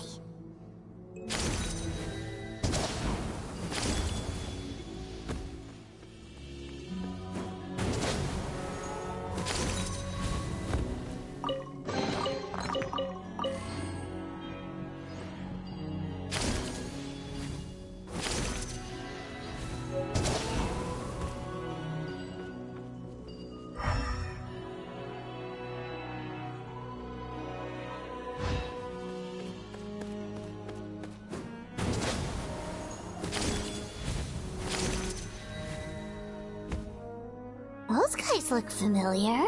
We've fought them before. Let's go. Show no mercy.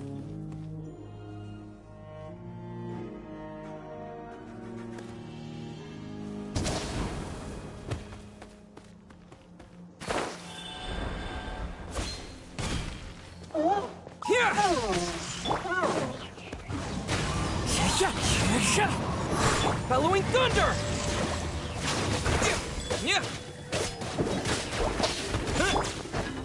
The wind knows me.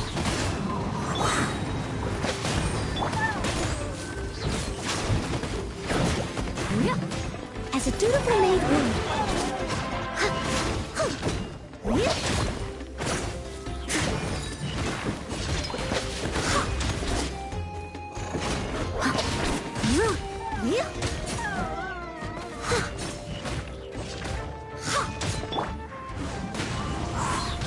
Fall fallen leaves, adorn my night!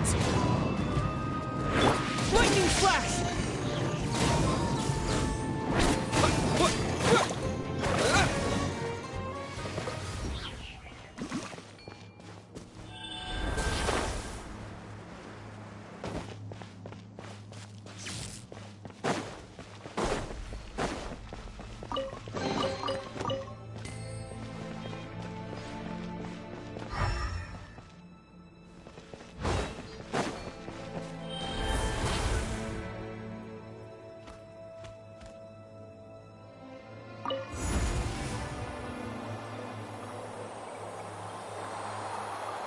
Oh, the place we need to go seems really high up.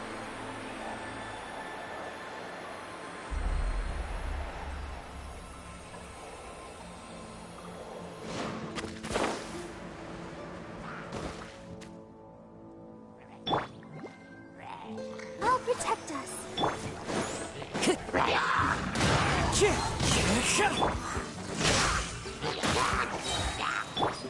Leave it all to me.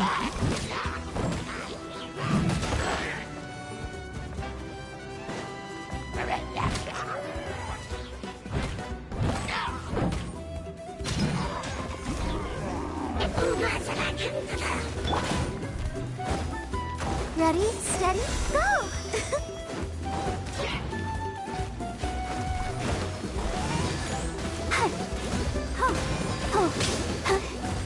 Go, Barbara, go! I must leave no stone unturned. Time to go. Into the wind.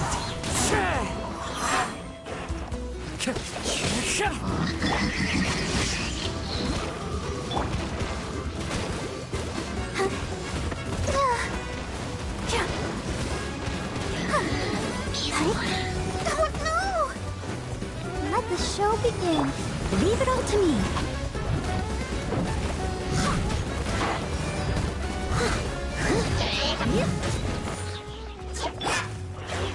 One with nature. As one with wind and cloud. Take this! Thunderclap!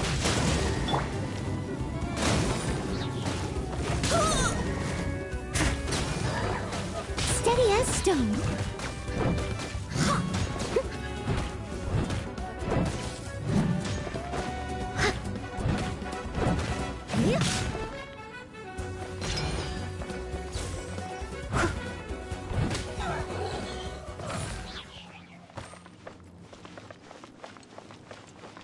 Someone needs assistance.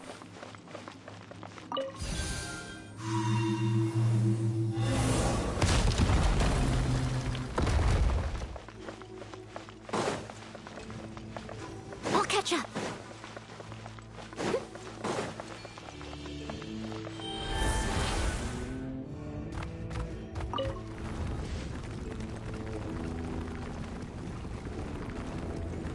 Wow, this is an epic mission, bro.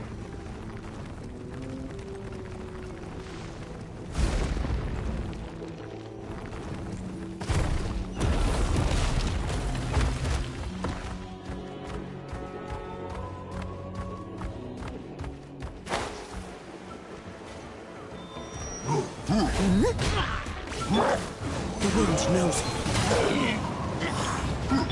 Lightning flash! I must leave no stone unturned.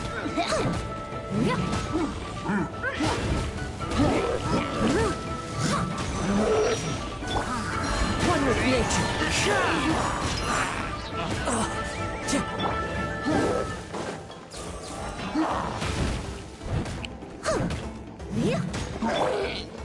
Into the wind. Time to get clouds high. The birds call. Take this! I missed a spot. Steady as stone.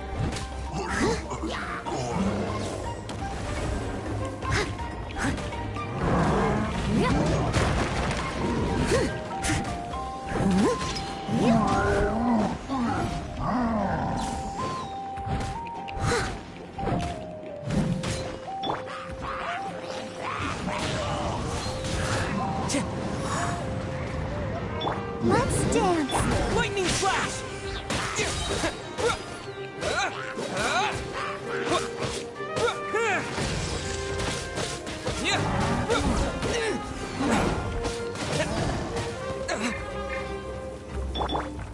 Leave it all to me.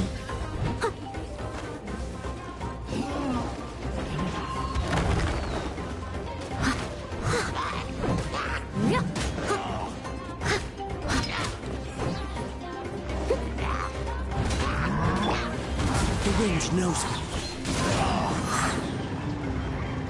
Let the show begin. Here! Steady as stone. As a good knight should.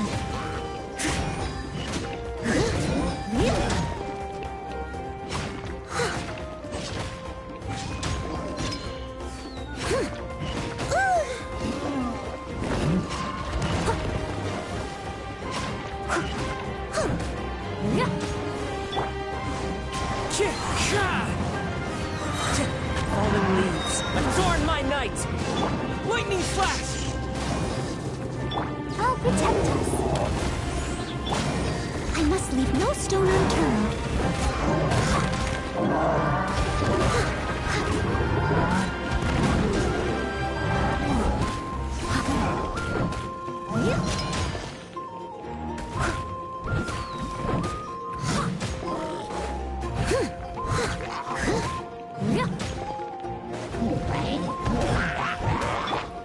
Into the wind. Let's dance. Steady as stone. Here!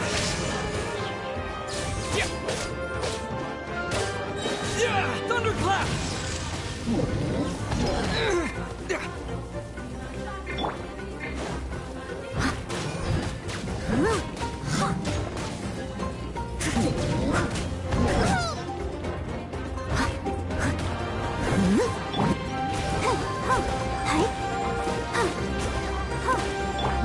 The wind knows me. Take this!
This is the final stretch. We just need to climb up, and we'll be there.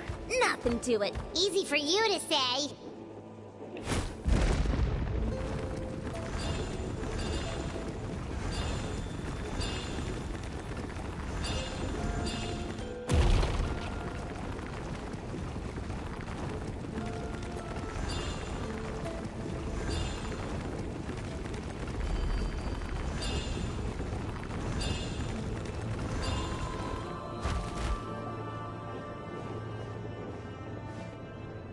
This must be the entrance the Pyro Archon told us about. The one ripped open by the Abyss. Yes.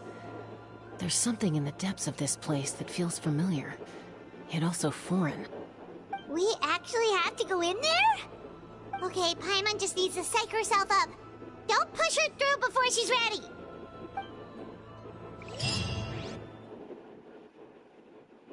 I think we just pushed it.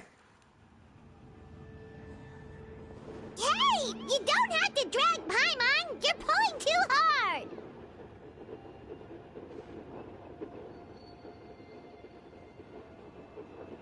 Sorry, Paimon. Looks like we made it.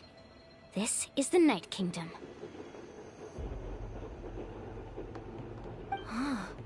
It looks so different from what I imagined in the stories. That overflow of energy is probably what trapped Kachina here in the first place. From this point forward, everything we know about the real world no longer applies. Anything can happen here. Paimon's more worried about how we're gonna make it out. We obviously can't go back the way we came. Do you see that patch of light on the ground? It's shining down from that fissure in the sky. Oh yeah, right in front of us. So that's coming from up there? Oh, it's so high up. Did we really fall that far down? Just like I said, our real-world knowledge doesn't apply here. We fell all this way, yet came out completely unscathed. If this was the real world, we'd have to climb our way back up to the entrance. But here, all we have to do is stand underneath the light and offer a prayer. That's it?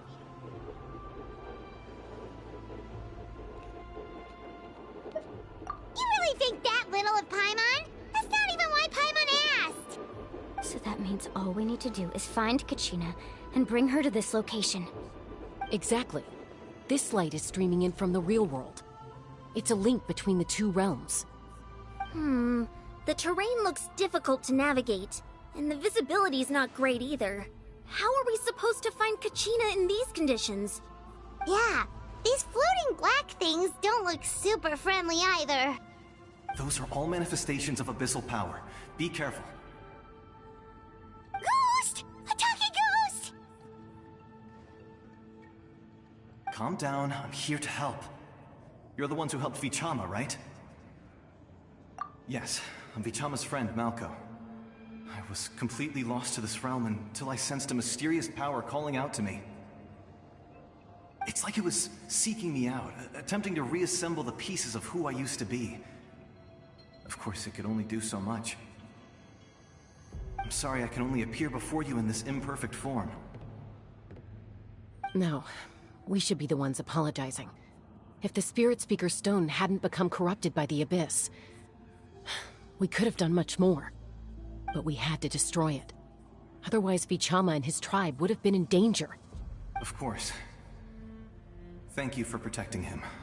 I never imagined that, even after all these years, he'd still take such a risk for me. Under the power of the stone, it felt like our souls were connected.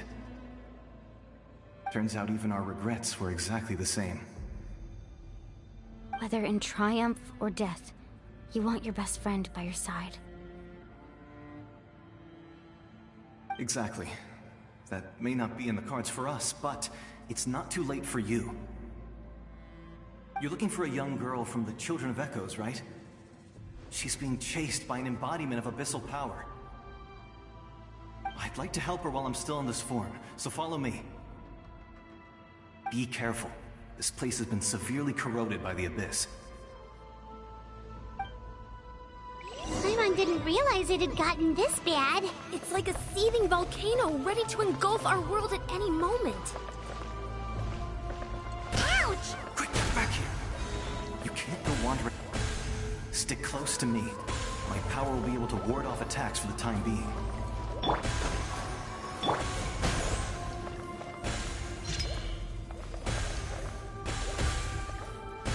We won't be able to keep this up. Let's try another route. This way.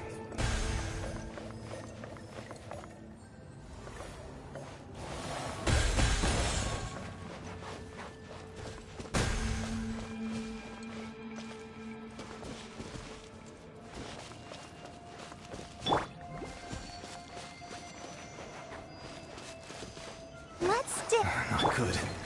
More monsters. We shouldn't waste our time on them. It's come! Lightning flash! The wind knows me.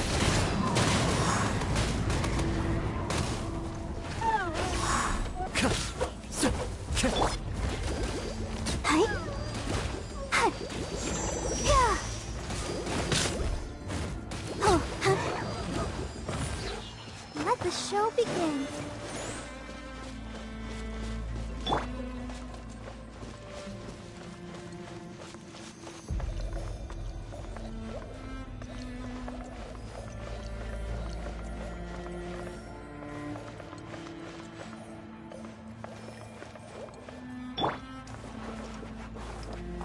Oh, Paimon can't see anything. It's easy to get lost here. Just stick close.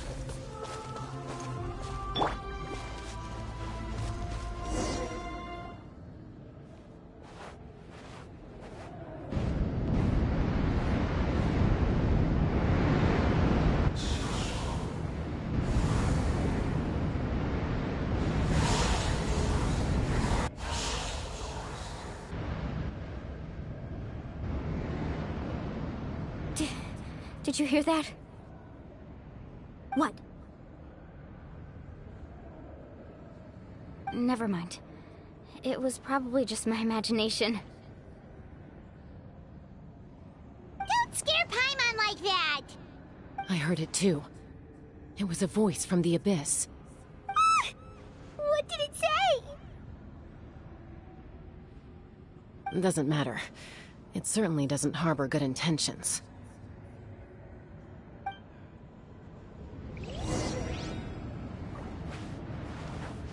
What?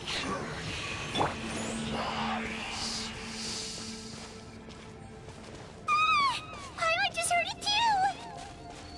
Let's keep going. Paimon wants to get out of this place!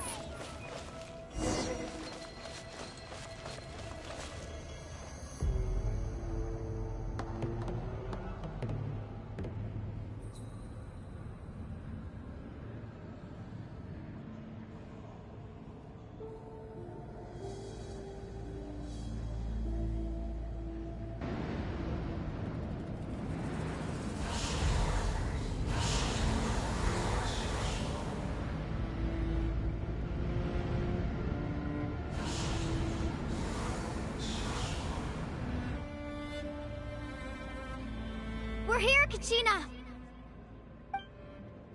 Honey, you made it! Looks like our reunion will have to wait until we take care of these monsters. Good idea. Let's go!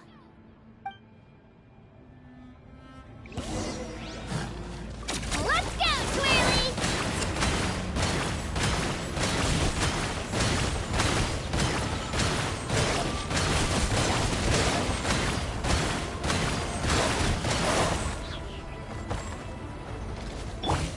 Into the wind. Spin to win! It's nothing.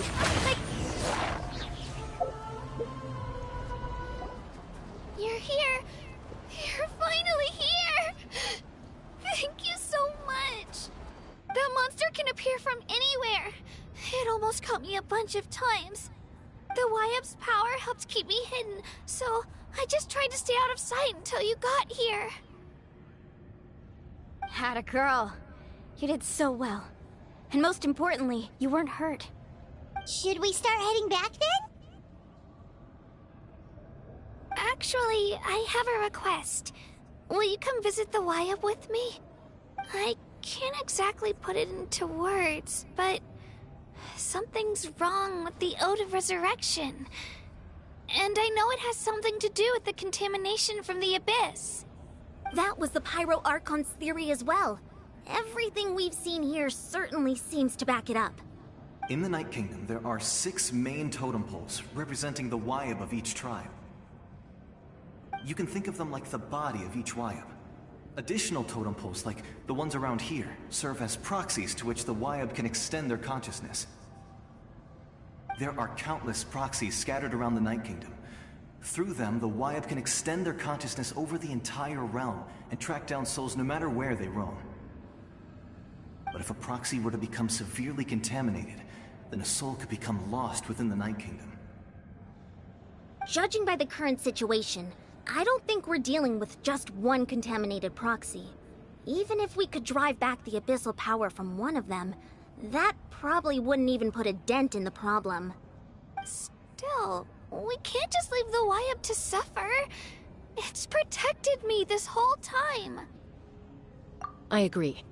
We might even manage to draw out the monster that's been hunting Kachina. Getting rid of the monster might slow down the deterioration of the Night Kingdom.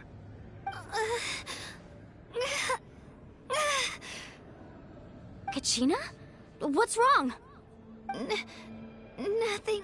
Just a headache. And that voice again, telling me to abandon the Wayab and leave this place. Maybe we really should leave. Kachina's already been here for too long. No, I'm fine. I don't plan on listening to that nonsense. I can hold on. Just up ahead. I'll lead the way. Besides, I can still fight, so please, help me out a little longer. Listen to me, Kachina. We'll come with you, but that's because we want to help the Wayab, not because we have something to prove. You don't have anything to prove either. It's okay if you reach your limit. We'll be there for you. All right. The sooner we get this done, the better. We've already come all this way, so we might as well try to get to the bottom of this. Let's go. This way. I'll stay here and try to stall the Abyss monster. All by yourself? That's too dangerous. It's all right. I may not be as strong as that monster, but I'm definitely more familiar with the area. Besides, I don't have much time left. If you're anything like my friend, I'm sure you're not particularly fond of goodbyes. So go. Achieve your goal, and return to the world where you belong.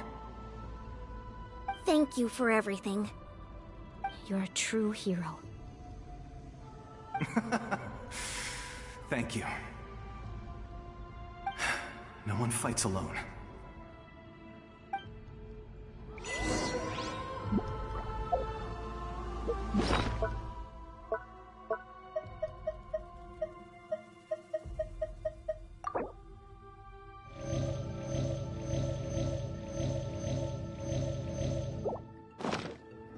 Does your head still hurt? Let me help you walk. I'm fine. You should know I'm made of stronger stuff than that.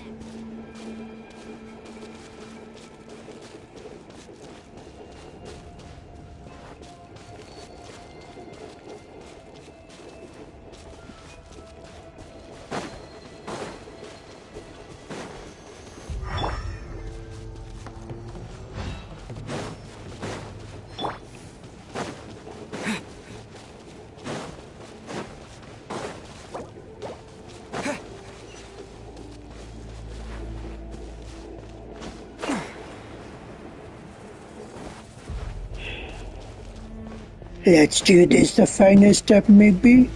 Let's not the happening.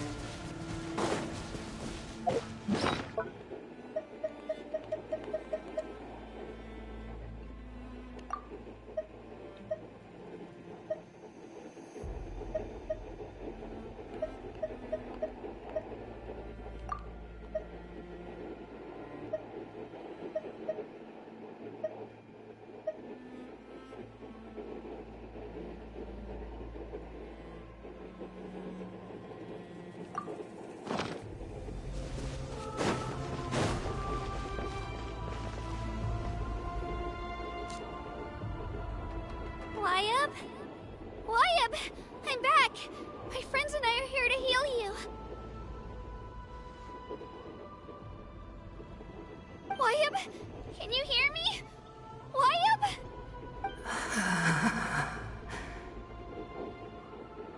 So we were right.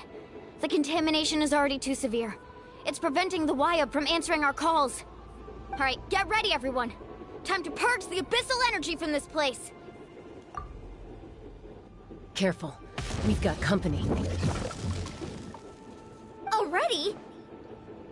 You really think that puny soul could slow me down? Courage in the face of futility is pure folly. He tried to get in my way, so I disposed of him. You killed Malco? He would have dispersed with or without me. Rather than worrying about him, I would urge you to focus on yourself. I will kick your ass. You may have defeated others of my kind in the past, but underestimate me now, and it will be to your peril. We kicked your ass before. I will kick your ass now, and I will kick your ass in the future. So shut up. No, the power of the Abyss is intoxicating. The destruction it seeks captivates like a masterful work of art. I strive only for the opportunity to see it up close. I thought this naive little girl was an exception, but it turns out humanity is full of lambs willing to offer themselves up to the slaughter. That is the tragedy of your short lives. You understand nothing of all-encompassing power. Ancient names, pride, friendship, all empty ideas invented to give you a false sense of self-worth. They possess no power at all. The Pyro Archon created those grandiose ideals out of pure selfishness. Anything to avoid sharing power. Anything to avoid handing over the primordial gift to ordinary people like you. Don't believe me? Then ask yourself, why is the Pyro Archon strong beyond measure, while you, Kachina, remain so pathetically weak?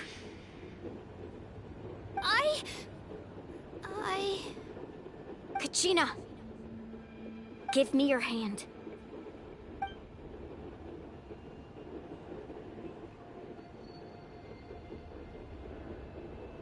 Feel that? I'm right here next to you. Thanks, Moalani. You're right. I have nothing to fear. Because I'm not alone anymore. You're right. Maybe comforting ideals don't have any power. But you also couldn't be more wrong. You've never had to work for your own strength, so you will never understand the true source of our power. What? The courage we have to stand before you and not back down? It comes from our friendship. The power lies not in the ideal itself, but in our commitment to upholding that ideal, and in our decision to stand together and fight! Well said! Let's go, Kachina. It shouldn't take more than 2 of us to handle an enemy like this. Sorry in advance, but you deserve what's coming to you! There aren't many in Natlan who can beat us when we're together. It's time he got a taste of that kind of power. From the ashes, let's ride! The flames of redemption how brightly burns the truth! Let's shred, Sharky! Revelation from on right high. Here! A glimpse! Clear the area!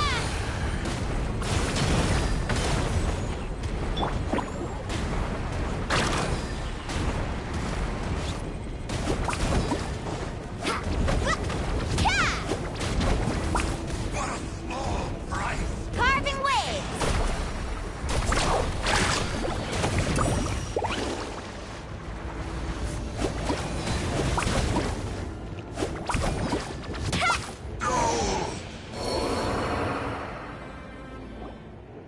We won! We actually won! I tell you, I'll victory cheerers.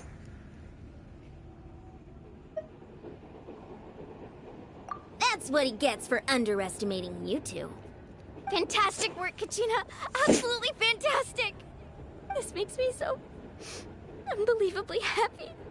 I'm happy too, Moalani. Together we really are unstoppable!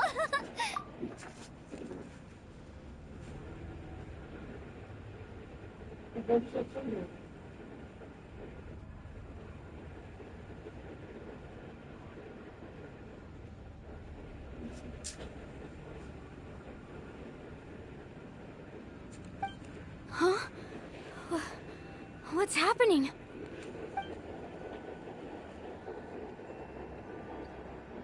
My ancient name is glowing? But I thought I didn't bring it with me. It's probably a projection from the real world. But that doesn't explain why it's glowing all of a sudden. Wait, does that mean you're...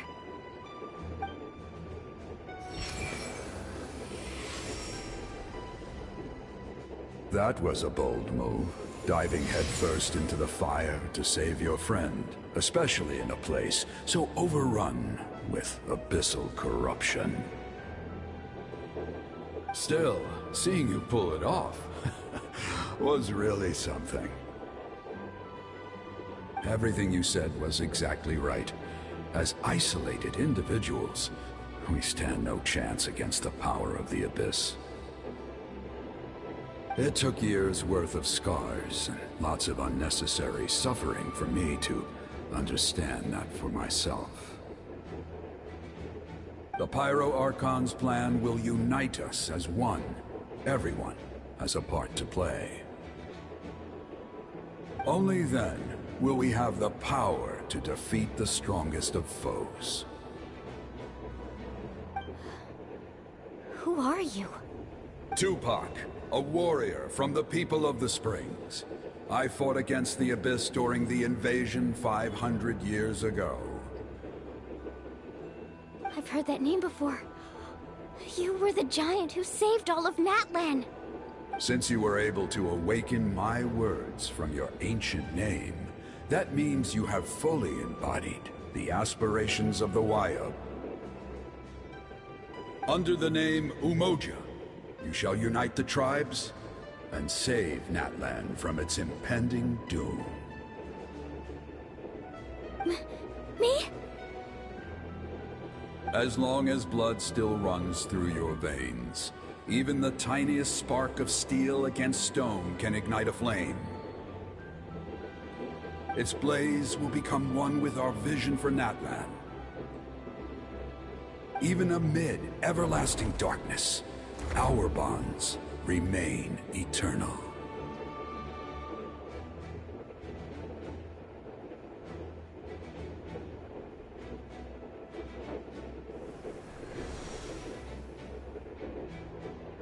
Traveler. What's wrong, Milani? So many memories. My brain was just flooded with everything he once knew. So that's what happened. What do you mean? Did you just figure something out? 500 years ago, they foresaw the very crisis we're facing now. Efforts to save Natlan started all the way back then. We can go over the details once we get back. We shouldn't linger here longer than we have to. I know bits and pieces, but I had no idea Mualani was also part of the plan. This sounds like something that's going to need a lot of explaining. Let's focus on saving the Waiab first.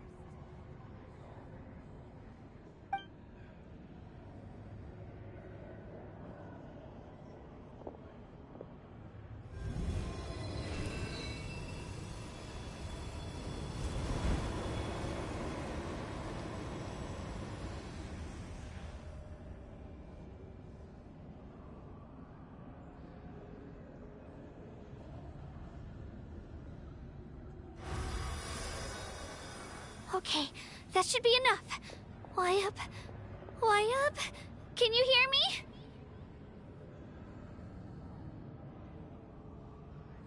I hear your voice, Kachina, my dear child. Great. Well then, I'm afraid it's time to say goodbye. I just wanted to make sure you were okay before we leave, but we can't afford to stay here any longer. I was going to ask why you bestowed an ancient name upon someone like me, but it's okay. I'll keep searching within myself for the answer. I'll never stop trying to improve my strength. One day, I'll live up to the hero you saw in me. You are already an outstanding child in my eyes, Kachina. No matter what happens.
You are all my most beloved children.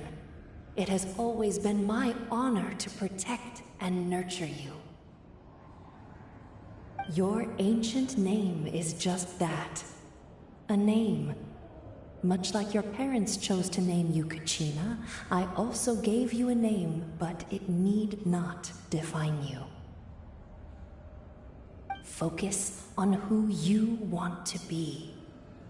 You are already worthy of your name. Now, you need only devote yourself to becoming a better you. The story of your ancient name is for you to continue. Just like your parents, my love for you will never change, no matter what the future holds.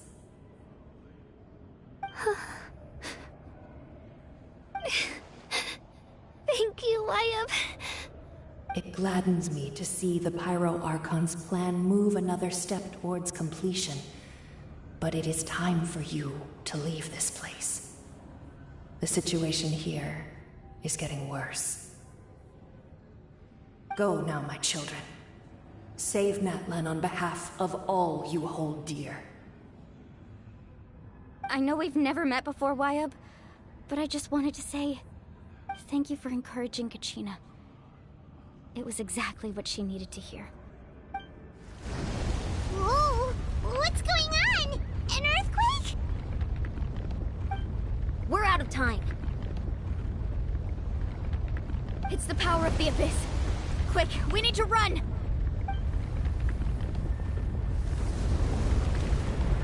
It's a Seelie! The Seelie opened the way for us!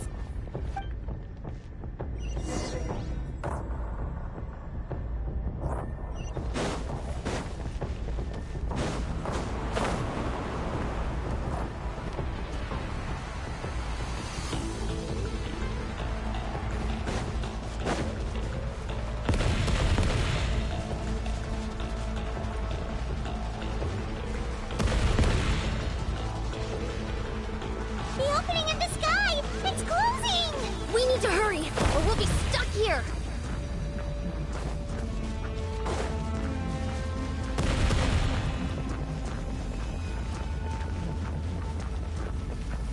Watch out for the falling rocks! Quick, through the middle!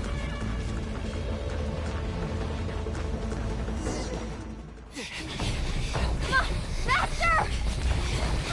We'll never make it!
You've done well.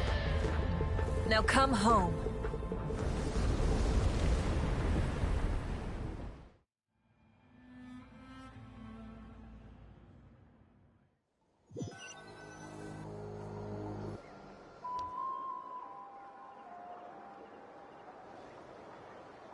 We're back!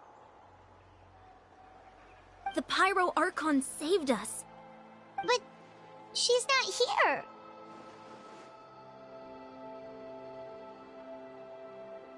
Yeah, didn't she say she used it all up? She's still in the Speaker's Chamber. What we saw in the Night Kingdom was just her consciousness. So you're saying her consciousness did all that? Every great display of power comes at a price.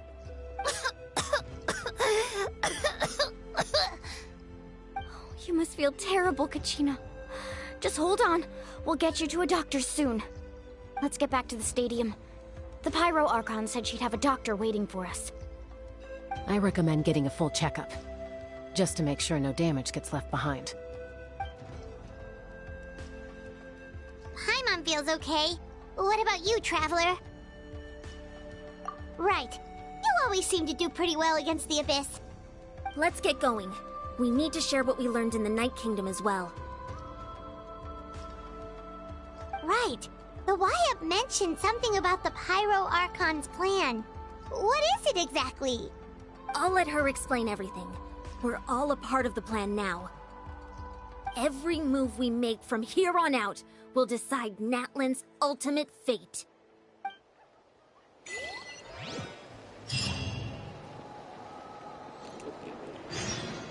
That shit scared me. मैं तो फट गई थी भाई.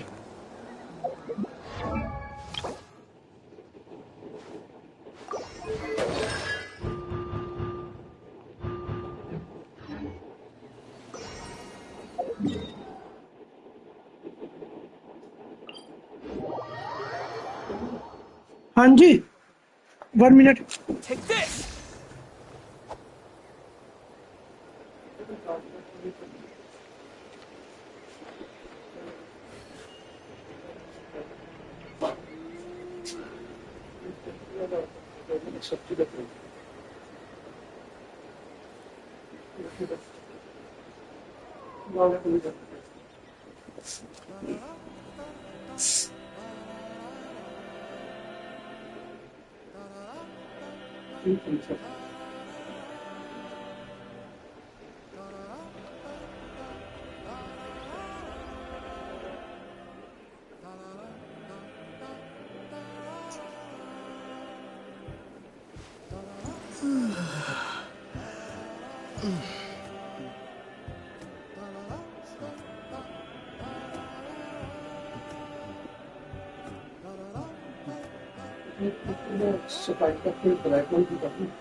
चलो बेटा हम साफ कर देंगे.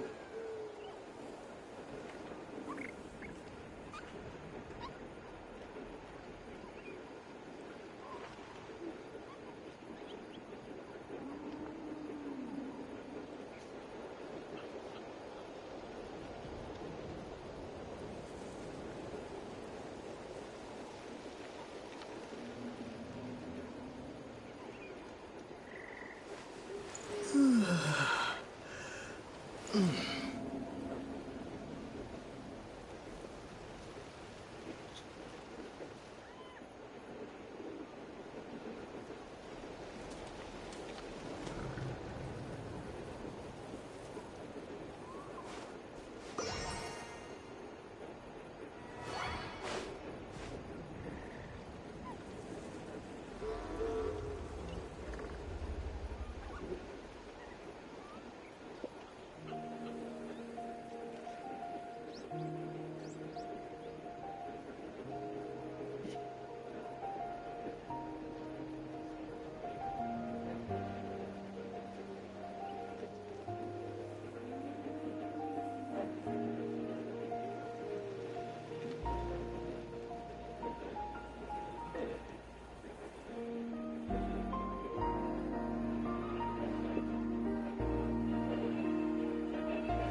It was easy.